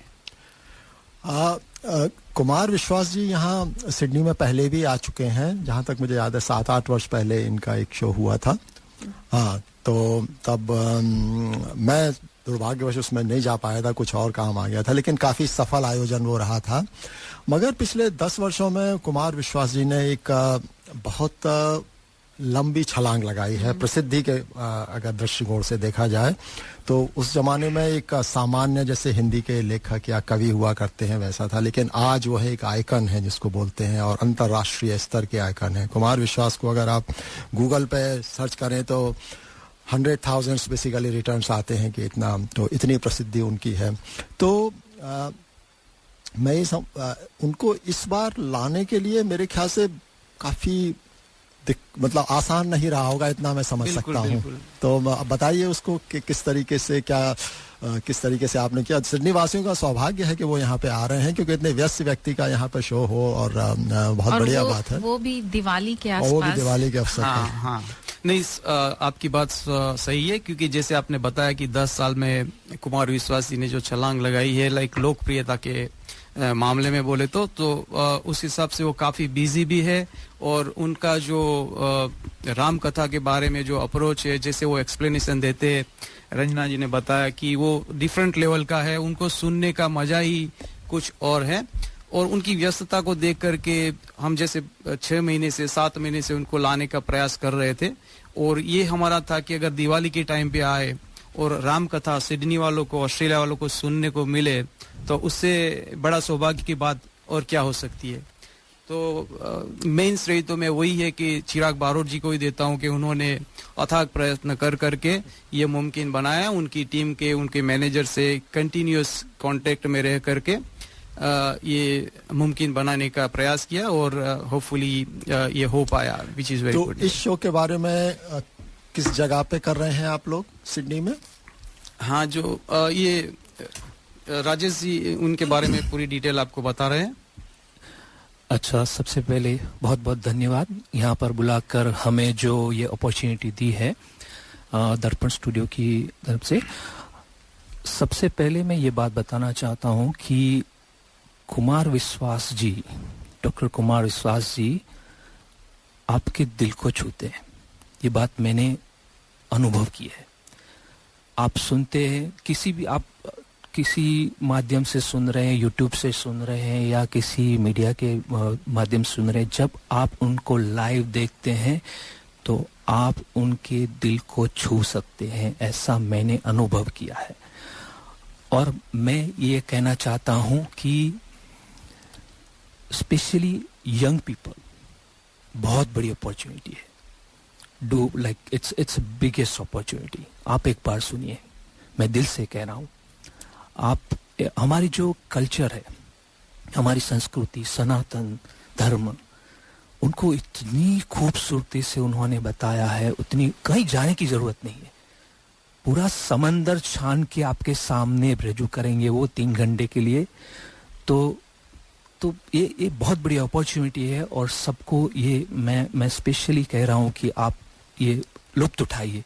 मतलब दूसरी बार ये तो ऐसे जैसे मेहुल जी ने बताया और हमने बताया कि ये बहुत बड़ी, हमने बहुत प्रयत्न करने के बाद उनको यहाँ पर बुलाया है, तो आप इनका लुत्फ लीजिए।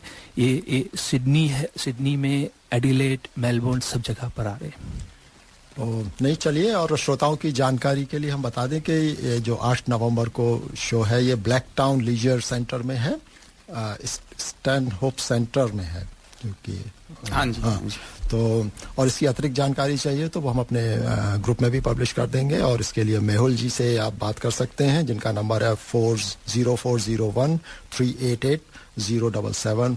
और सबसे अच्छी बात जो आपके फ्लायर में मुझको लगी कि इसका टिकट जो है वो $29 से शुरू होता है, जो कि आज की तारीख में बहुत ही अफोर्डेबल मानता हूं मैं। अदरवाइज आज की तारीख में कोई भी टिकट जो है वो 60-70 से तो शुरू होते हैं।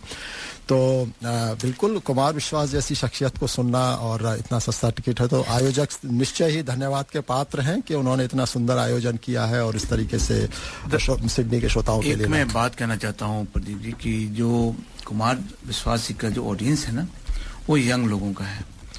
तो अगर आपको याद हो, जब वो कब सम्मेलन में जाते तो उनके बड़े जवानी भरे वाले गाने होते थे, काफी उनके पॉपुलर है, और सारे यंग लड़के लड़कियां यूनिवर्सिटी में उनके दीवाने होते थे। वो जो है ना, उसके ऊपर काफी पैरोडी भी बने थे।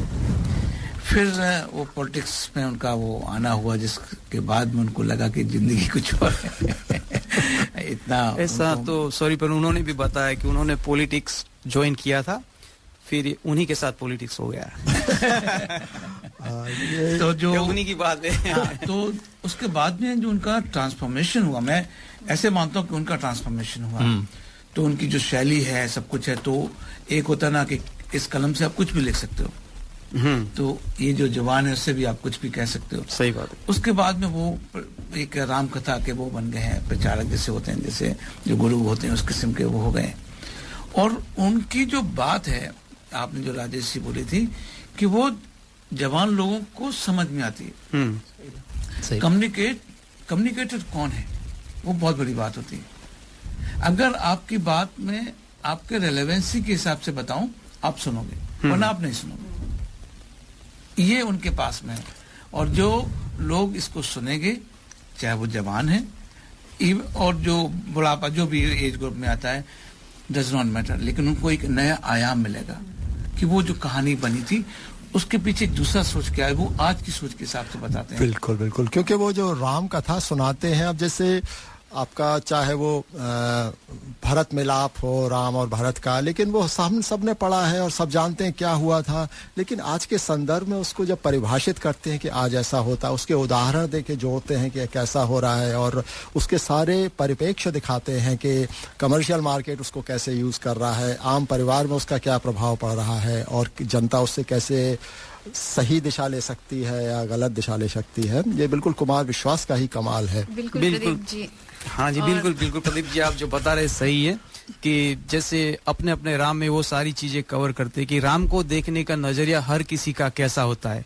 ये जैसे बोले कि कौशल्या का राम, दशरथ का राम, सबरी का राम, भरत के राम, तो जैसे आपने बताया ये, तो उस हिसाब से हमको राम सबके लिए एक है, पर अपने अपने राम अलग है। उसका दृष्टिकोण जो है वो महत्वपूर्ण है। मुझे याद आता है कि जब हम लोग छोटे हुआ करते थे और हमारे दादा दादी हमको सत्संग सुनने ले जाया करते थे, तब हमको बिल्कुल भी ऐसे इंटरेस्ट नहीं आता था, क्योंकि वो बोल रहे हैं लेकिन वो चीजें हमसे रिलेट नहीं करती थी। लेकिन जब वही चीज कुमार विश्वास बोलते हैं तो वो समसामयिक घटनाओं को उससे जोड़ते हैं। जैसे जैसे आपने कहा राजेश जी कि वो आपके दिल को छूते हैं, तो कई बार वो ऐसी घटनाओं का उल्लेख करते हैं जिससे हम खुद को रिलेट करते हैं और जब हमको ऐसा लगता है कि ये जो एक फिलॉसफी है हम वहाँ लगा सकते हैं। और उसी से कुछ संबंधित जो हमारा नेक्स्ट हम बजाने वाले हैं कुमार विश्वास का संदेश, उसमें एक ऐसी एक घटना हुई कि एक दो भाई हैं और उनके बीच कुछ विवाद चल रहा है, और जब वो ये राम कथा बोल रहे हैं तब उनका एक संदेश आता है उनका कि हमारा कुछ विवाद चल रहा है, वो हम सुनेंगे इसमें। बट मैं ये कहना चाहती हूँ कि जब आप समसामयिक घटनाओं से, लोगों से, परिस्थितियों से, नए लोग जो किशोर हैं बालावस्था में, आप उनकी जीवन के छोटे छोटे घटनाओं से उसको रिलेट करते हैं, देन वो इंटरेस्ट जागता है, तब लोग सुनते हैं। ऐसे तो राम कथा हजारों वर्षों से भारत में लोग कहते आ रहे हैं, लेकिन जो इंटरेस्ट कुमार विश्वास जगाते हैं वो शायद यूनिक है, एक्स फैक्टर है। चलिए, सुनने की आपकी इच्छा शक्ति को और ज्यादा जागरूक कर देते हैं। चलिए, हम अपने मेहमानों से बातचीत जारी रखेंगे और जैसा रंजना जी ने बताया कि वो सुंदर प्रवचन जो है, जो कि आज के इस संदर्भ में युवाओं को जो है प्रोत्साहित करता है, वो श्रोताओं से साझा करते हैं। एक सज्जन ने मुझे चिट्ठी लिख कर दी, ऐसे ही जैसे ये चिट्ठी आई है कि साहब वो मैं कल आया था, आपने राम और भरत के प्रेम के विषय में बताया, और मेरे सगे भाई साहब जो है वो हिम्मतनगर गुजरात में रहते हैं और मेरा उनसे 25-30 साल से संपत्ति विवाद चल रहा है। ना मैं उनके बच्चों की शादी में गया, ना वो मेरे शादी में आए, पर कल रात सुन के मैं बहुत रोया। अब कल जब आपका कार्यक्रम समाप्त हो जाएगा तो मैंने दोनों बेटों को, बहुओं को लेकर मैं जा रहा हूं हिम्मतनगर, और संपत्ति के और अदालत के सारे कागज लेकर उनके चरणों में रख दूंगा और कह दूंगा, भैया जो आप जाने करिए, बस मुझे माफ कर दीजिए, मुझे चरणों में स्थान दीजिए। मुझे लगता है कि यही आपका पारिश्रमिक है, यही आपका प्रतिफल है। जिस समय आप दूसरे में ईश्वर देखना प्रारंभ कर देंगे, उस समय ईर्ष्या, कुंठा, बेईमानी, दुष्टताएं सबका विलोप हो जाएगा। और ये पृथ्वी इसीलिए बची हुई है अभी तक भी कि इसमें अच्छे लोगों का प्रतिशत ज्यादा है, बुरे लोगों का प्रतिशत कम है। हमारे एक शायर का शेर है कि दुनिया नफरतों की आखिरी स्टेज पर है, इलाज इसका मोहब्बत के सिवा कुछ भी नहीं। ये दोनों भाई थे, यूक्रेन और रूस, एक दूसरे के खून के प्यासे हैं, निरपराध लोगों को मार रहे हैं, और मरवा कौन रहा है? वो बाहर बैठा हुआ एक आदमी, वो यूक्रेन से कह रहा तो चिंता मत करना, हथियार कितने में मिलेंगे तू जारी रख। ऐसे बहुत लोग मिलेंगे आपके परिवार में बाहर खड़े हुए, जो आपके बच्चों को, आपकी बेटियों को, आपके बेटों को आपको सिखाएंगे कि घर में लड़ाई है, जारी रख, मैं तेरे साथ खड़ा हूं। वो अपने साथ खड़े, आपके साथ नहीं खड़े होंगे। जो भी व्यक्ति ऐसी बात करता मिले कि चिंता मत करना, मैं तेरे साथ खड़ा हूं, अपने भाई के खिलाफ हो जा, बहन के खिलाफ हो जा, मां के खिलाफ हो जा, समझना कि वो आपके साथ नहीं खड़ा है। क्योंकि जो आपके साथ खड़ा है वो कह रहा है कोई बात नहीं, थोड़ा नुकसान फायदा चलता रहता है, राम से सब छिना लेकिन सब मिला। इसीलिए मैं बार बार अपने सत्र में एक बात कहता हूं, महत्वाकांक्षा खूब रखिए, लालच शून्य रखिए। ये जो आपके पास है, इसे जब तक पर्याप्त मानते रहोगे तब तक खुश रहोगे। जिस दिन दूसरे के पास जो है उसको प्राप्त करने की कोशिश करोगे, उस दिन कष्ट में आ जाओगे। टेलीविजन पर क्या विज्ञापन आ रहा है?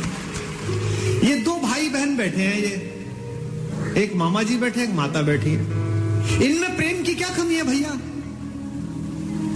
2 शताब्दी से ज्यादा का प्रेम है दोनों का एक दूसरे से, भैया बहन का। हमको क्या सिखाया जा रहा है? रक्षाबंधन से 5 दिन पहले एक डायमंड की कंपनी आती है, वो कहती है इस रक्षाबंधन बहन को ये हीरा दे दो। हमको क्या सिखाया जा रहा है करवा चौथ पर? ये डायमंड दे दो। यहां तक कि घर में हम कौन सा कुकर खरीदे, इस पर भी प्रेम। जो बीवी से करे प्यार, वो इस फला कुकर से कैसे करे इनकार?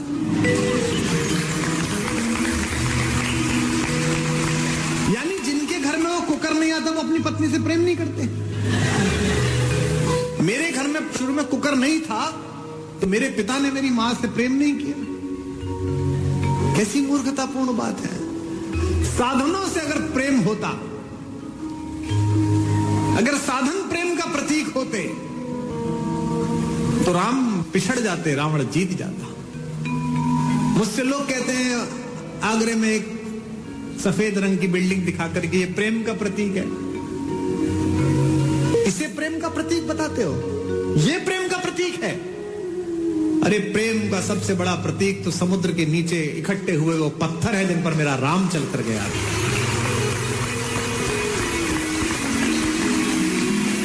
राम ने कहा ऐसी की तैसी इस पर्वत की, ऐसी की तैसी इस समुद्र की।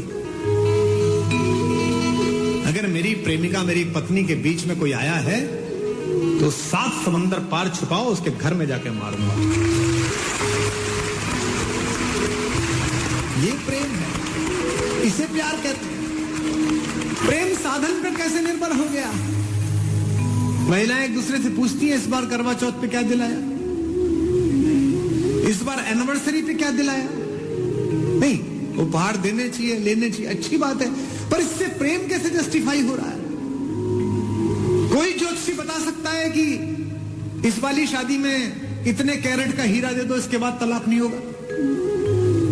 बता सकता है? नहीं बता सकता।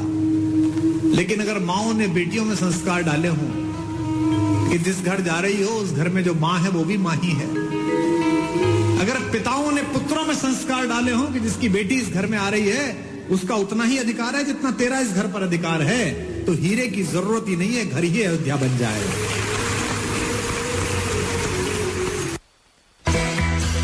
भाई साहब, ये करी मास्टर्स और अन्य मसालों में क्या अंतर है?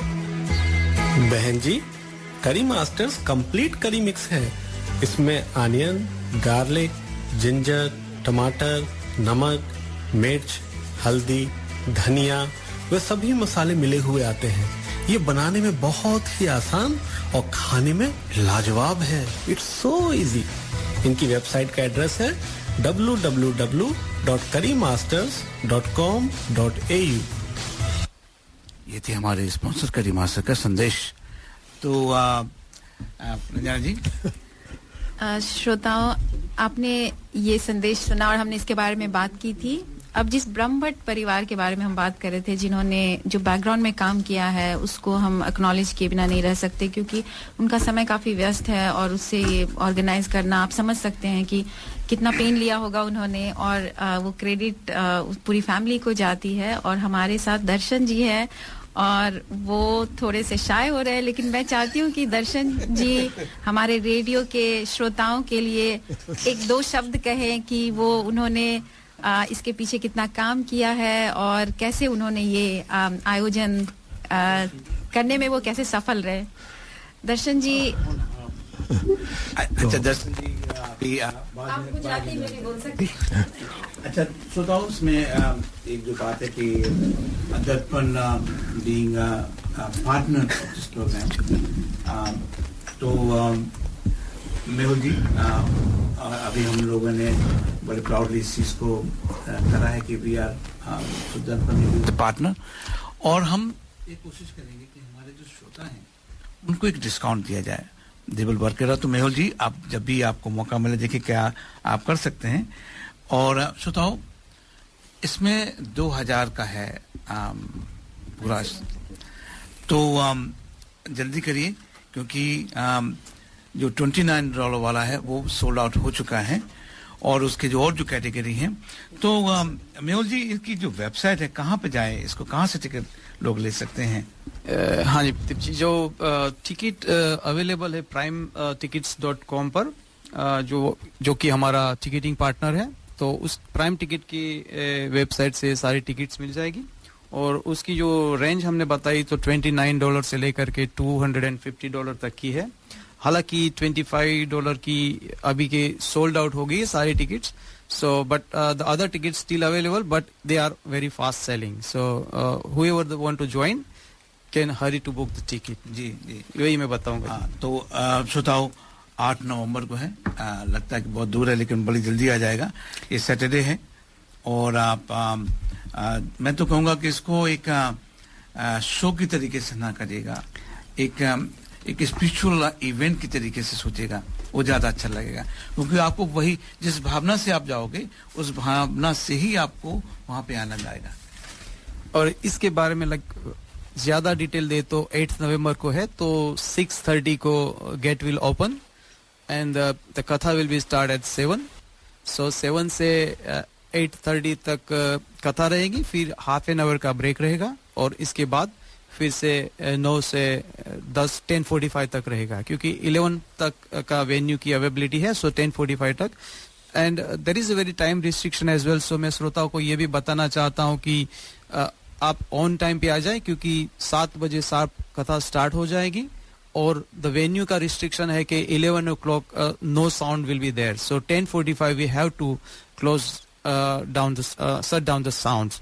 सो श्रोताओं, अगर आपको कुमार विश्वास जी का पूरा फायदा लेना है, उनको पूरा अच्छे से सुनना है, उनका समय न गवाते हुए आप समय सर आ जाइए। 7 बजे सिर्फ शार्प कथा स्टार्ट हो जाएगी, यही मैं रिक्वेस्ट करना चाहूंगा। बाद मेहुल जी यानी भारतीय समय से नहीं आना होगा। नहीं, बिल्कुल नहीं, हम भारतीय हैं, पर इस बार अगर डॉक्टर कुमार विश्वास जी को पूरा सुनना है तो भारतीय समय को छोड़ना होगा। यही मैं कहना चाहूंगा जी।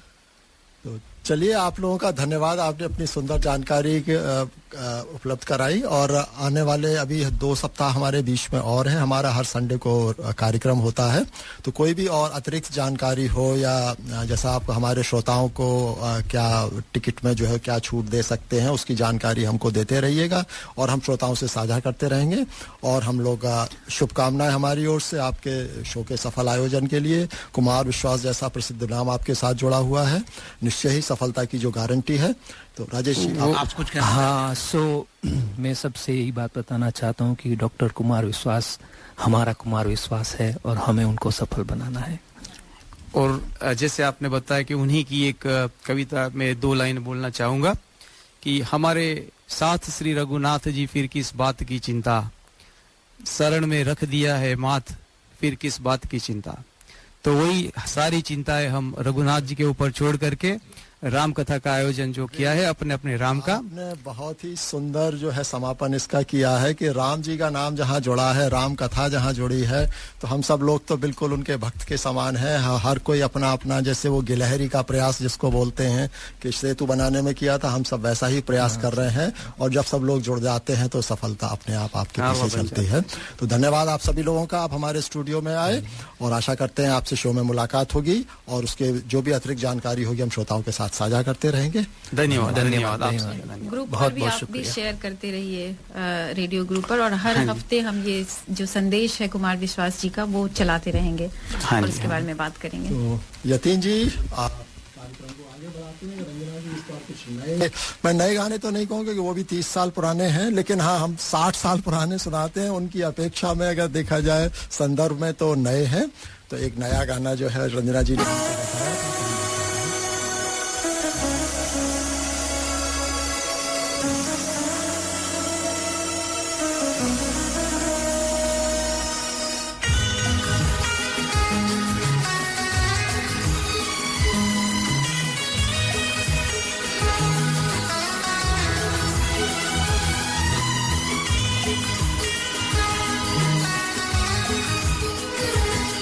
धीरे धीरे से मेरी जिंदगी में आना, धीरे धीरे से दिल को चुराना,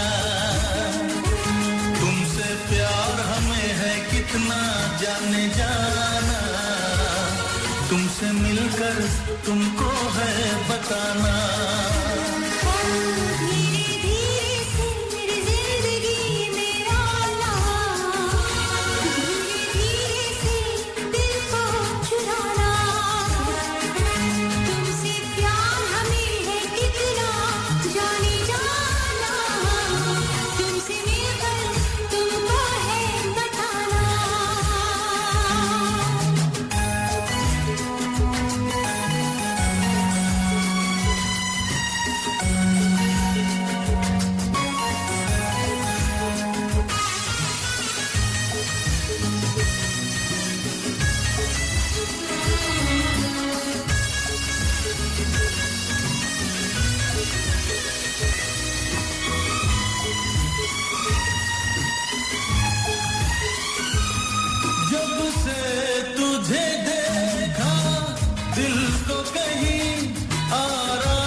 शर्माना, धीरे धीरे से दिल को चुराना। धीरे धीरे से जिंदगी में आना,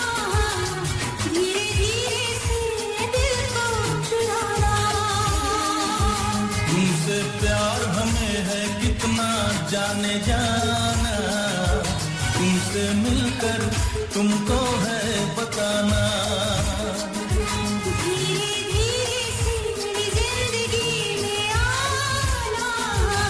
धीरे धीरे से दिल को चुराना।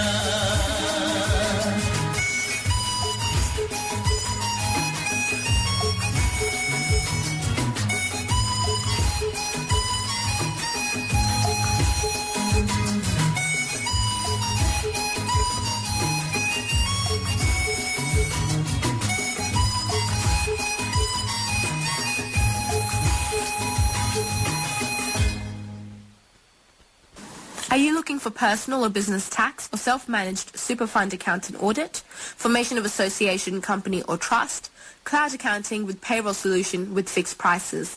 Mention Darpan Radio and get your first visit without any charge. Please contact Forbes Accounting on 8095-9405, that's 8095-9405, or visit our website www.fabc.com.au. Our address is Suite 1, 168 Burwood Road, Burwood. Forbes Accounting and Business Consultants are proud sponsors of Darpan Radio. धन्यवाद श्रोताओ, आशा करते हैं आपको ये गाना पसंद आया होगा। ये 90 के दशक का गाना था और रंजना जी की पसंद पर था। तो रंजना जी सामान्यतः जब भी कोई इस तरीके का गाना लाती हैं तो उसके पीछे कोई ना कोई कारण भी होता है, तो वह हम उन्हीं से सुनना चाहेंगे। श्रोताओं, बहुत ही संक्षेप में, क्योंकि हमारे अभी बहुत सारे सेगमेंट बचे हुए हैं, लेकिन आशिकी मूवी जो थी वो एक माइलस्टोन थी, जो म्यूजिकल बोलते हैं जिसको, कि एक turning point. The movie was known for its music. तो जितना मूवी की चर्चा हुई थी उससे कहीं अधिक चर्चा इसके गानों की हुई थी।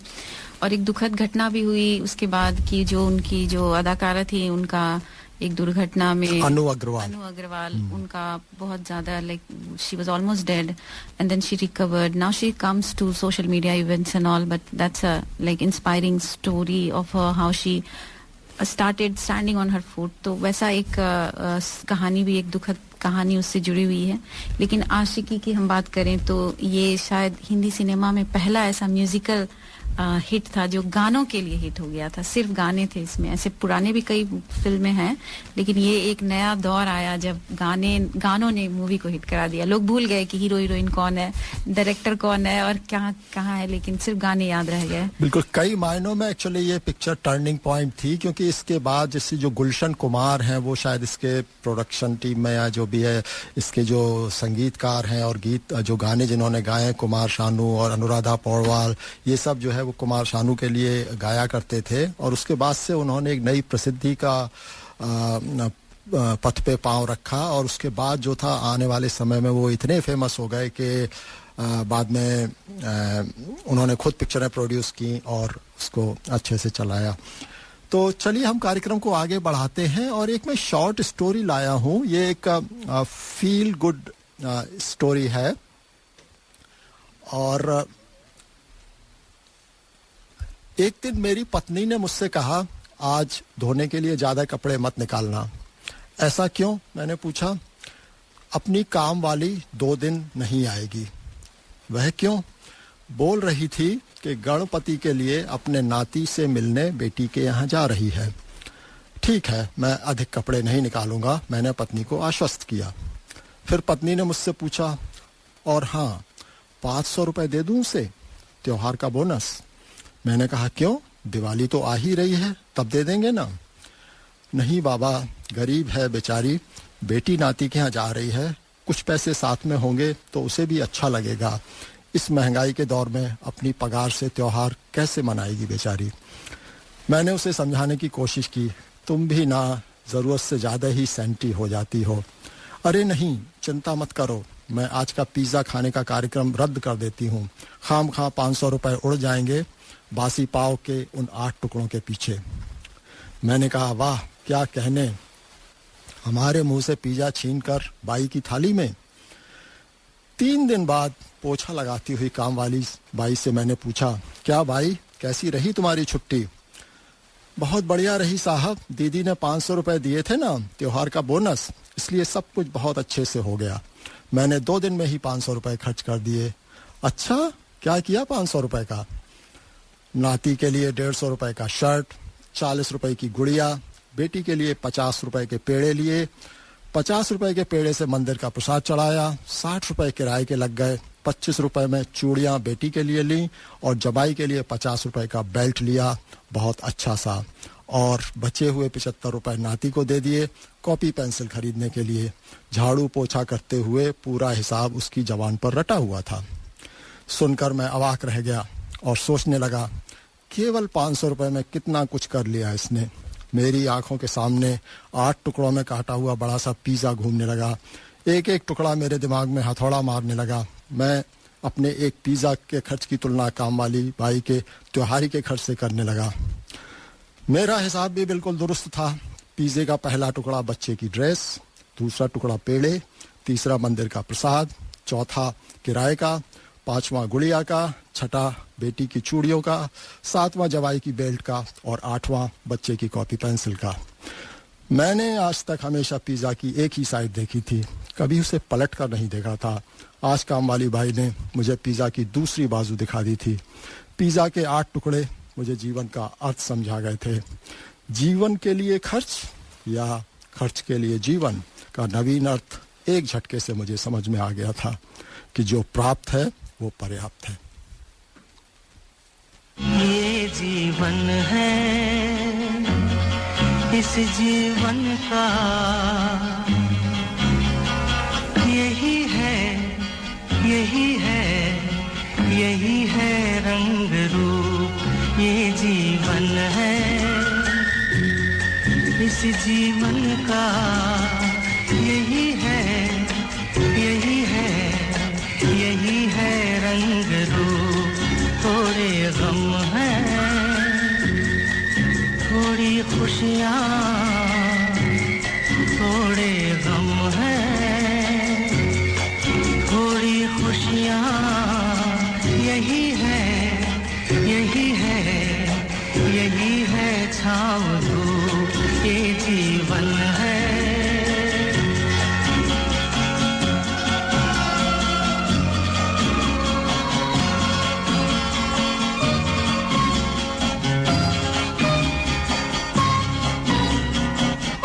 ये न सोचो इसमें अपनी हार है कि जीत है, ये न सोचो इसमें अपनी हार है कि जीत है। उसे अपना लो जो ही जीवन की रीत है। ये जिद छोड़ो, यूं ना तोड़ो, हर पल एक दर्पण है। ये जीवन है, इस जीवन का यही है, यही है, यही है रंग रूप। ये जीवन है।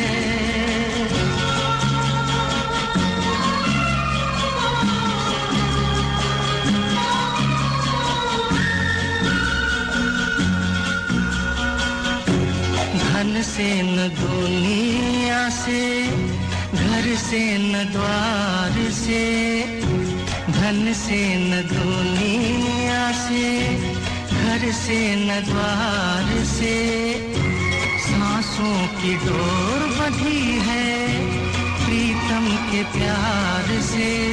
दुनिया छूटे पर ना टूटे, ये ऐसा बंधन है। ये जीवन है, इस जीवन का यही है, यही है, यही है रंग रूप। थोड़े गम हैं,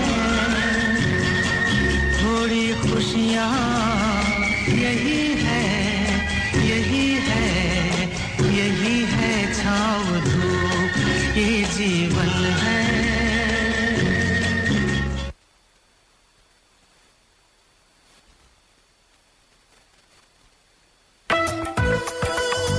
Every Sunday, listen to the Hindi show 98.5 FM, Radio 2000. हर रविवार सुनिए दर्पण हिंदी कार्यक्रम 98.5 FM पर सुबह 9 से 11 बजे तक। तो श्रोताओं, ये थे हमारे स्पॉन्सर, उनका संदेश। और जो चर्चा प्रदीप जी ने इस गाने के पहले की थी कि एक समाज में जो असमानता है उसको दर्शाते हुए पिज्जा का एक उदाहरण लिया था।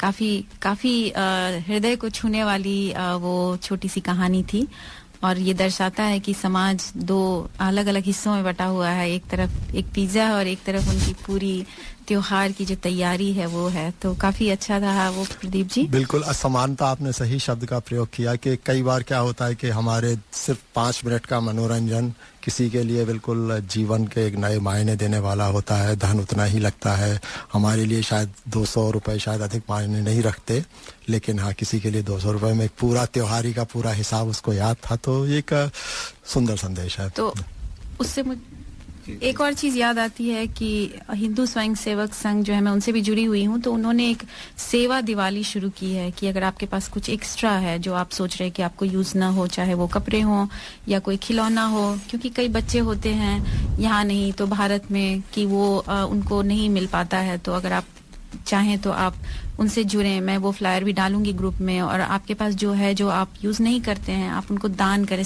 दिवाली उसका भी एक अच्छा समय है, उसको सेवा दिवाली नाम से उन्होंने रखा है, और आप उसमें पार्टिसिपेट करें और उन चीजों को आप दान करें। बिल्कुल, उस कहानी की जो हम लोगों ने अभी सुनाई थी उसकी प्रेरणा जो है तभी सार्थक होगी जो आपने बताया है। इस पर लोग अपना पहल करें और इस रास्ते पर आगे बढ़ें। फादर जी, एक मैं बात बोलना चाहता हूँ, गरीबी और अमीरी इतनी पर्सनल है। हर आदमी गरीब है, हर आदमी ही अमीर है। आपकी मानसिकता पर निर्भर करता है किस माइंडसेट को आप फॉलो करते हैं। मैं जहाँ से आया हूँ, जहाँ तो वहाँ पे एक तरफ गरीब, काफी गरीब लोग रहते थे, एक तरफ काफी अमीर, समझो हम बीच में रहते थे। तो वहाँ पे जो मजदूर करने वाले लोग रहते, मतलब जो, तो वहाँ पे एक था जो कारीगर जो ब्रिक लगाता था, जो घर बनाता था, उसको मास्टर बोलते थे। तो वो अमीर था वहाँ पे। अमीर इसलिए था क्योंकि वो 1 महीने का खाना खुराक खरीद सकता था, उसकी बड़ी इज्जत, बड़ी उससे चलता था। वो नील टेनरपाल लगा के समझते नील टेनरपाल, उसकी से वो पहन के निकलता था। ठीक है, जो डेली खरीदते थे वो ऑर्डिनरी कहलाते थे। और अगर आप अमीरों में देखें ना, जाने कितने अमीर हैं, इतने अमीर हैं आप सोच नहीं सकते, लेकिन गरीबों से भी बदतर रहते हैं। वो हमेशा, अगर आप बिल गेट्स से कंपेयर करोगे, इनसे कंपेयर करोगे, तो यू आर ऑलवेज पुअर। बिल्कुल। चलिए, यह रस्सा कशी तो कोई नई नहीं है, ये पुरातन काल से चली आ रही है। श्रोताओं, आप इसके बारे में क्या सोचते हैं? कौन गरीब है? जब श्रोताओं की बात कर रहे हैं तो रंजना जी, हमारा कार्यक्रम श्रोता लोग काफी प्रतिक्रिया दे रहे हैं, और रंजना जी आपको सुनाएंगी क्या क्या। जैसा हमने पहले कहा था कि आपके जो कमेंट्स होते हैं वो हमारी लाइफलाइन होते हैं, तो हम उनको पढ़ते रहते हैं, उससे हमें प्रेरणा मिलती है। तो लीला जी लिखती हैं कि एक से एक शानदार कार्यक्रम के बारे में हम क्या लिखें, निशब्द हैं। धन्यवाद लीला जी। रमेश जोशी जी लिखते हैं कि शुभ Deepawali to radio team listeners, big shout out to radio team for their time, effort and dedication. Thank you Ramesh ji. Shailaja ji Kumar Vishwas का जो हमने संदेश सुनाया और उनके आयोजकों से बात की, उसके बारे में लिखती हैं कि कुमार विश्वास आज भारत के सर्वश्रेष्ठ कवियों में से एक हैं। उनकी राम कथा में उनकी अद्भुत प्रतिभा का प्रतिबिंब साफ झलकता है। धन्यवाद शैलजा जी। और हम उसका चाहते हैं कि ज्यादा से ज्यादा श्रोता जो हैं उसका अनुभव करें, और हम उसके डिटेल शेयर करेंगे, आप उसका आनंद उठाएं, ये हमारे लिए एक बहुत अच्छा अवसर है। राजीव निगम जी लिखते हैं कि nice to hear from Shri Kumar Vishwas ji, जो उससे ही रिलेटेड है। और हमारे राम जी ने लिखा है कि excellent radio program, well done team, good info about Kumar Vishwas ji. हमारे जो हमारे रेडियो होस्ट हैं प्रदीप सिन्हा जी, उन्होंने जो संस्थापक हैं उनके नीना भदवार, उनका निधन हो गया है। हाँ, एक्चुअली उनका हमको अभी सोशल मीडिया से हमको खबर, सिडनी में जाना माना नाम है, हिंदी साहित्य और कई मंचों पे मैंने उनको सुना है। और उनके पिछले सप्ताह पेपर भी चलाती थी। हाँ, न्यूज़ पेपर भी उन्होंने हाँ हिंदी का न्यूज़पेपर उन्होंने ही शुरू किया था। तो नीरा बदवार जो है वो सिडनी वासियों के लिए बिल्कुल एक जाना हुआ नाम है और ये दुखद है कि वह अब हमारे बीच नहीं रही, लेकिन उन्होंने जितनी साहित्यिक पहल की हैं सिडनी में, भाषा हमारी जीवित है, कितने नए कवि हैं उनसे प्रेरणा लेके जो है आज भाषा को जीवित यहाँ रखे हुए हैं।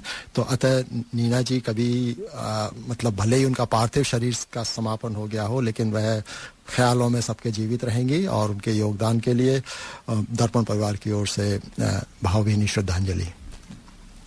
और लीला जी ने जो नीना बदवार जी हैं उनके बारे में लिखा है कि वो एक व्यक्ति मात्र नहीं, एक संस्था थी और एक कार्यक्रम में वे हमारे साथ बैठी थी। इसे साहित्यिक वार्तालाप जो हुआ, लेकिन कार्यक्रम की कवरेज पर उनकी कार्यकुशलता देखकर हम दंग रह गए। तो हम सब की तरफ से उनको एक श्रद्धांजलि रेडियो दर्पण की ओर से। और कार्यक्रम को आगे बढ़ाते हैं प्रदीप जी। तो हमारा जो वो महिला क्रिकेट होने वाला है उसके बारे में हम बात करेंगे। तो हम जो उनके जो आयोजक हैं उनका मैं एक संदेश है वो मैं पढ़ना चाहती हूँ और मैं चाहती हूँ कि आप सब जानें कि वो इवेंट ऑस्ट्रेलिया में होने वाला है और आप ज़्यादा से ज़्यादा उसमें भाग लें। So, this summer, India face Australia in a fierce women's T20 international at the iconic Sydney Cricket Ground. Witness the series opener on Sunday, 15th February, as two of the world's best women's cricket team battle it out under lights and in a clash filled with passion, big hits and fast-paced cricket action. तो ये था हमारे प्रायोजक का संदेश जो कि आगामी महिला क्रिकेट का आयोजन कर रहे हैं। 15 फरवरी को है। 15 फरवरी को है, बिल्कुल। इसका कहें तो यदि अनुमति हो तो हिंदी का ट्रांसलेशन भी सुना दूं। आगामी क्रिकेट सीजन में भारत और ऑस्ट्रेलिया आमने सामने होंगे एक रोमांचक महिला T20 अंतर्राष्ट्रीय मुकाबले में ऐतिहासिक सिडनी क्रिकेट ग्राउंड पर। देखिए सीरीज का पहला मैच रविवार 15 फरवरी को, जब दुनिया की दो बेहतरीन महिला क्रिकेट टीमें भिड़ेंगी रोशनी में जगमगाते हुए मैदान पर। जोश, जोरदार शॉट्स और तेज रफ्तार क्रिकेट से भरपूर इस रोमांचक मुकाबले में टिकट्स उपलब्ध हैं। उसके लिए आप इंटरनेट से पता कर सकते हैं। और जल्दी से अब क्रिकेट, महिला क्रिकेट भी अब काफ़ी पॉपुलर होने लगा है, इसके भी टिकट जल्दी सोल्ड आउट हो जाएंगे। इसलिए भले ही 3-4 महीने का समय है, लेकिन ये बहुत अधिक समय नहीं है, इसलिए जल्दी एक्ट करें, टिकट बुक कर लो पहले से। उसके अलावा यतीन जी, क्रिकेट में हमारे और भी हैं। आज का दिन विशेष है अपने आप में। आज भारत और ऑस्ट्रेलिया दोनों के लिए महत्वपूर्ण है, क्योंकि यहाँ पर भारत की टीम आजकल ऑस्ट्रेलिया आई हुई है और आज 2:30 बजे यानी कुछ ही घंटे बाद खेलेगी अपना पहला वनडे मैच ऑस्ट्रेलिया के साथ पर्थ में, जो कि 2:30 बजे शुरू होगा। ये कुल मिला के 3 टेस्ट वनडे की श्रृंखला खेलेंगे, जो कि 3 वनडे होंगे और उसके बाद 5 T20 खेलेंगे। तो आने वाले समय में अब ऑस्ट्रेलिया में खूब क्रिकेट रोमांच भारत और ऑस्ट्रेलिया की टीम का देखने को मिलेगा। उसके अलावा महिला क्रिकेट का वर्ल्ड कप चल रहा है, जिसमें भी आज भारत का एक क्रूशियल मुकाबला है इंग्लैंड से, और भारत के लिए मैच जीतना बहुत ज़रूरी है, क्योंकि अगर सेमीफाइनल की रेस में बने रहना है तो आज इंग्लैंड को हराना होगा, जो कि आसान काम नहीं होगा, क्योंकि इस टूर्नामेंट में सिर्फ ऑस्ट्रेलिया और इंग्लैंड 2 ऐसी टीम हैं जो अभी तक अनडिफीटेड हैं। तो आज का क्रिकेट से भरपूर 2 मैच चल रहे हैं। चैनल्स फ्लिप करने के लिए तैयार रहिए कि थोड़ा इधर देखें, थोड़ा उधर देखें, किधर ज़्यादा रोमांच है वही देखें। तो श्रोता लोग, ये था हमारी क्रिकेट की जानकारी। तो श्रोताओं, बहुत अच्छी जानकारी हमें प्रदीप जी ने हिंदी में दिया, जो मैंने अंग्रेजी में जो संदेश पढ़ा था उसका। और अब कार्यक्रम को आगे बढ़ाते हुए हम जीवन के अलग अलग रंगों को कवर कर रहे हैं। तो एक फिलॉसफी है जिस पर कुमार विश्वास भी हमेशा बोलते रहते हैं कि आप कितनी भी ऊंचाई पर पहुंच जाओ, आपको ये नहीं भूलना चाहिए कि हमारा शरीर एक दिन 5 तत्वों में विलीन होने वाला है। और किस चीज़ का घमंड, हमें सबको एक दिन वहीं जाना है। तो it's a sad but then it's a sad reality of life. तो इससे संबंधित एक गाना है कि कई लोग आते हैं जाते हैं, और जो गाने का बोल है, ये जीवन है, इस जीवन का। ये मैं पल दो पल का शायर हूँ, काफी कुछ सिमिलर थीम है। अच्छा हाँ, क्षमा करें श्रोताओं, मैं पल दो पल का शायर हूँ, तो अमिताभ के ऊपर ये गाना पिक्चराइज हुआ है और अमिताभ का कहना है कि मैं बस गा रहा हूँ, मुझसे अच्छे गाने वाले आएंगे, मुझसे अच्छे कहने और सुनने वाले आएंगे, तो मेरी कोई हस्ती नहीं है, मैं 2 दिन का एक शायर हूँ, मैं चला जाऊंगा, दूसरे आएंगे। तो इस फिलॉसफी को कई बार लोग एनालाइज करते हैं और कहते हैं कि ये जो गाना है, this is the saddest song of Bollywood history. हाँ, कई सोशल मीडिया में मैंने भी पढ़ा था कि हिस्ट्री का सैडेस्ट सॉन्ग है, जबकि मैं ईमानदारी से बताऊं, इस गाने को मैंने सुना और मेरे पसंदीदा गीतों में एक है, और मैं इसको किसी भी दशा में सैड सॉन्ग नहीं मानता, बल्कि एक यथार्थवादी गीत मानता हूँ। ये सच्चाई बताता है आपको। It's a sad reality, but it's reality, it's the philosophy. तो चलिए सुनते हैं श्रोताओं ये गाना।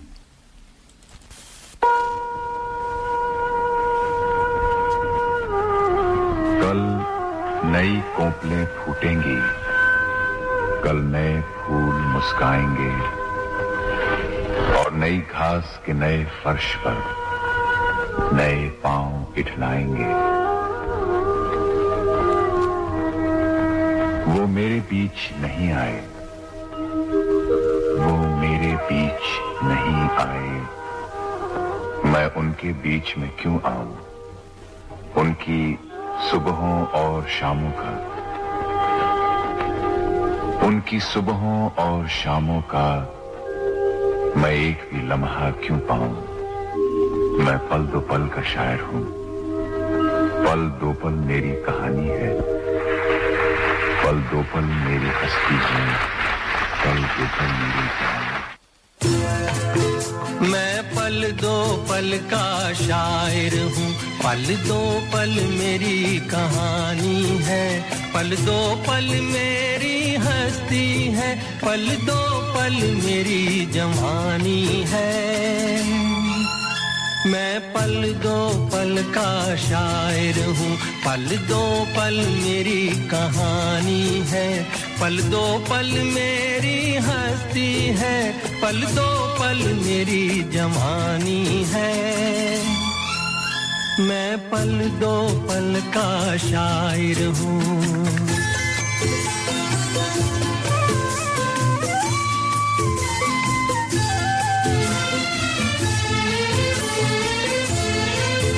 मुझसे पहले कितने शायर आए और आकर चले गए,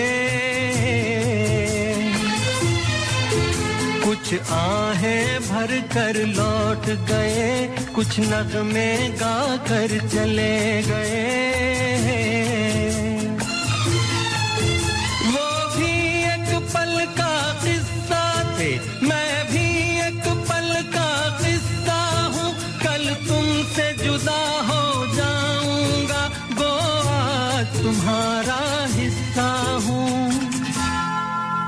मैं पल दो पल का शायर हूँ, पल दो पल मेरी कहानी है, पल दो पल मेरी हस्ती है, पल दो पल मेरी जवानी है।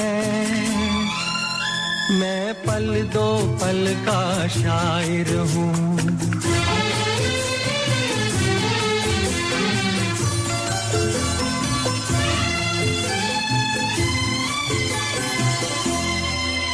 कल और आएंगे नगमों की खिलती कलियां चुनने वाले, मुझसे बेहतर कहने वाले, तुमसे बेहतर सुनने वाले। कल कोई मुझको याद करे, क्यों कोई मुझको याद करे, मसरूफ ज़माना मेरे लिए क्यों वक्त अपना बर्बाद करे। मैं पल दो पल का शायर हूँ, पल दो। तो श्रोताओं, हमें ये गाना थोड़ा सा कट करना पड़ा है, बट हम इस कार्यक्रम को अब समाप्ति की ओर आ रहा है, तो मैं थोड़े से कमेंट्स पढ़ना चाहूंगी। शैलजा जी ने लिखा है, with great sadness I read this news. She was the original entrepreneur and an inspiration, not just a journalist by training, but a trendsetter in her professional writing skills and excellent journalism. तो फिर से नीना वदवार जी को हमारी श्रद्धांजलि। एक हमसे शायद त्रुटि हुई कि प्रदीप जी ने कहा था कि हिंदी के पेपर की वो संचालक थी, पर रेखा राजवंशी जी ने उसको करेक्ट किया है कि वो अंग्रेजी का पेपर था, पर वो हिंदी प्रेमी थे, भारतीय पेपर था। और मोहिनी जी लिखती हैं, today's program is really good, nice mixture of covering everything in few hours, happy Diwali to Darpan kutumb members and listeners. Leela ji ने लिखा है, शुभ दीपावली, फिर वही दिवाली आए, मेरे दिल चारों ओर हो खुशी की झिलमिल, प्रेम प्यार की हो प्यारी फुलझड़ियाँ, रिश्तों के मिठास घोले हिलमिल। और इस अच्छी सी दिवाली कविता के साथ हम इस कार्यक्रम को समाप्त करना चाहेंगे। श्रोताओं, आपको दिवाली की फिर से बहुत बहुत शुभकामनाएं, आपका त्योहार मंगलमय हो। और प्रदीप जी कुछ कहना चाहेंगे आप श्रोताओं से? नहीं, काफ़ी श्रोताओं ने हमारे कार्यक्रम को पसंद किया, आपके लिए आभार। और श्रोताओं का प्यार और प्रोत्साहन हम लोगों को ऐसे ही मिलता रहे, ऐसी अपेक्षा है। अगले सप्ताह हमारी एक और मनोरंजक कार्यक्रम के साथ हमारी सहयोगी टीम आपके साथ भेंट करेगी, और आगामी 1 घंटा आप मराठी का कार्यक्रम का आनंद लीजिए। धन्यवाद।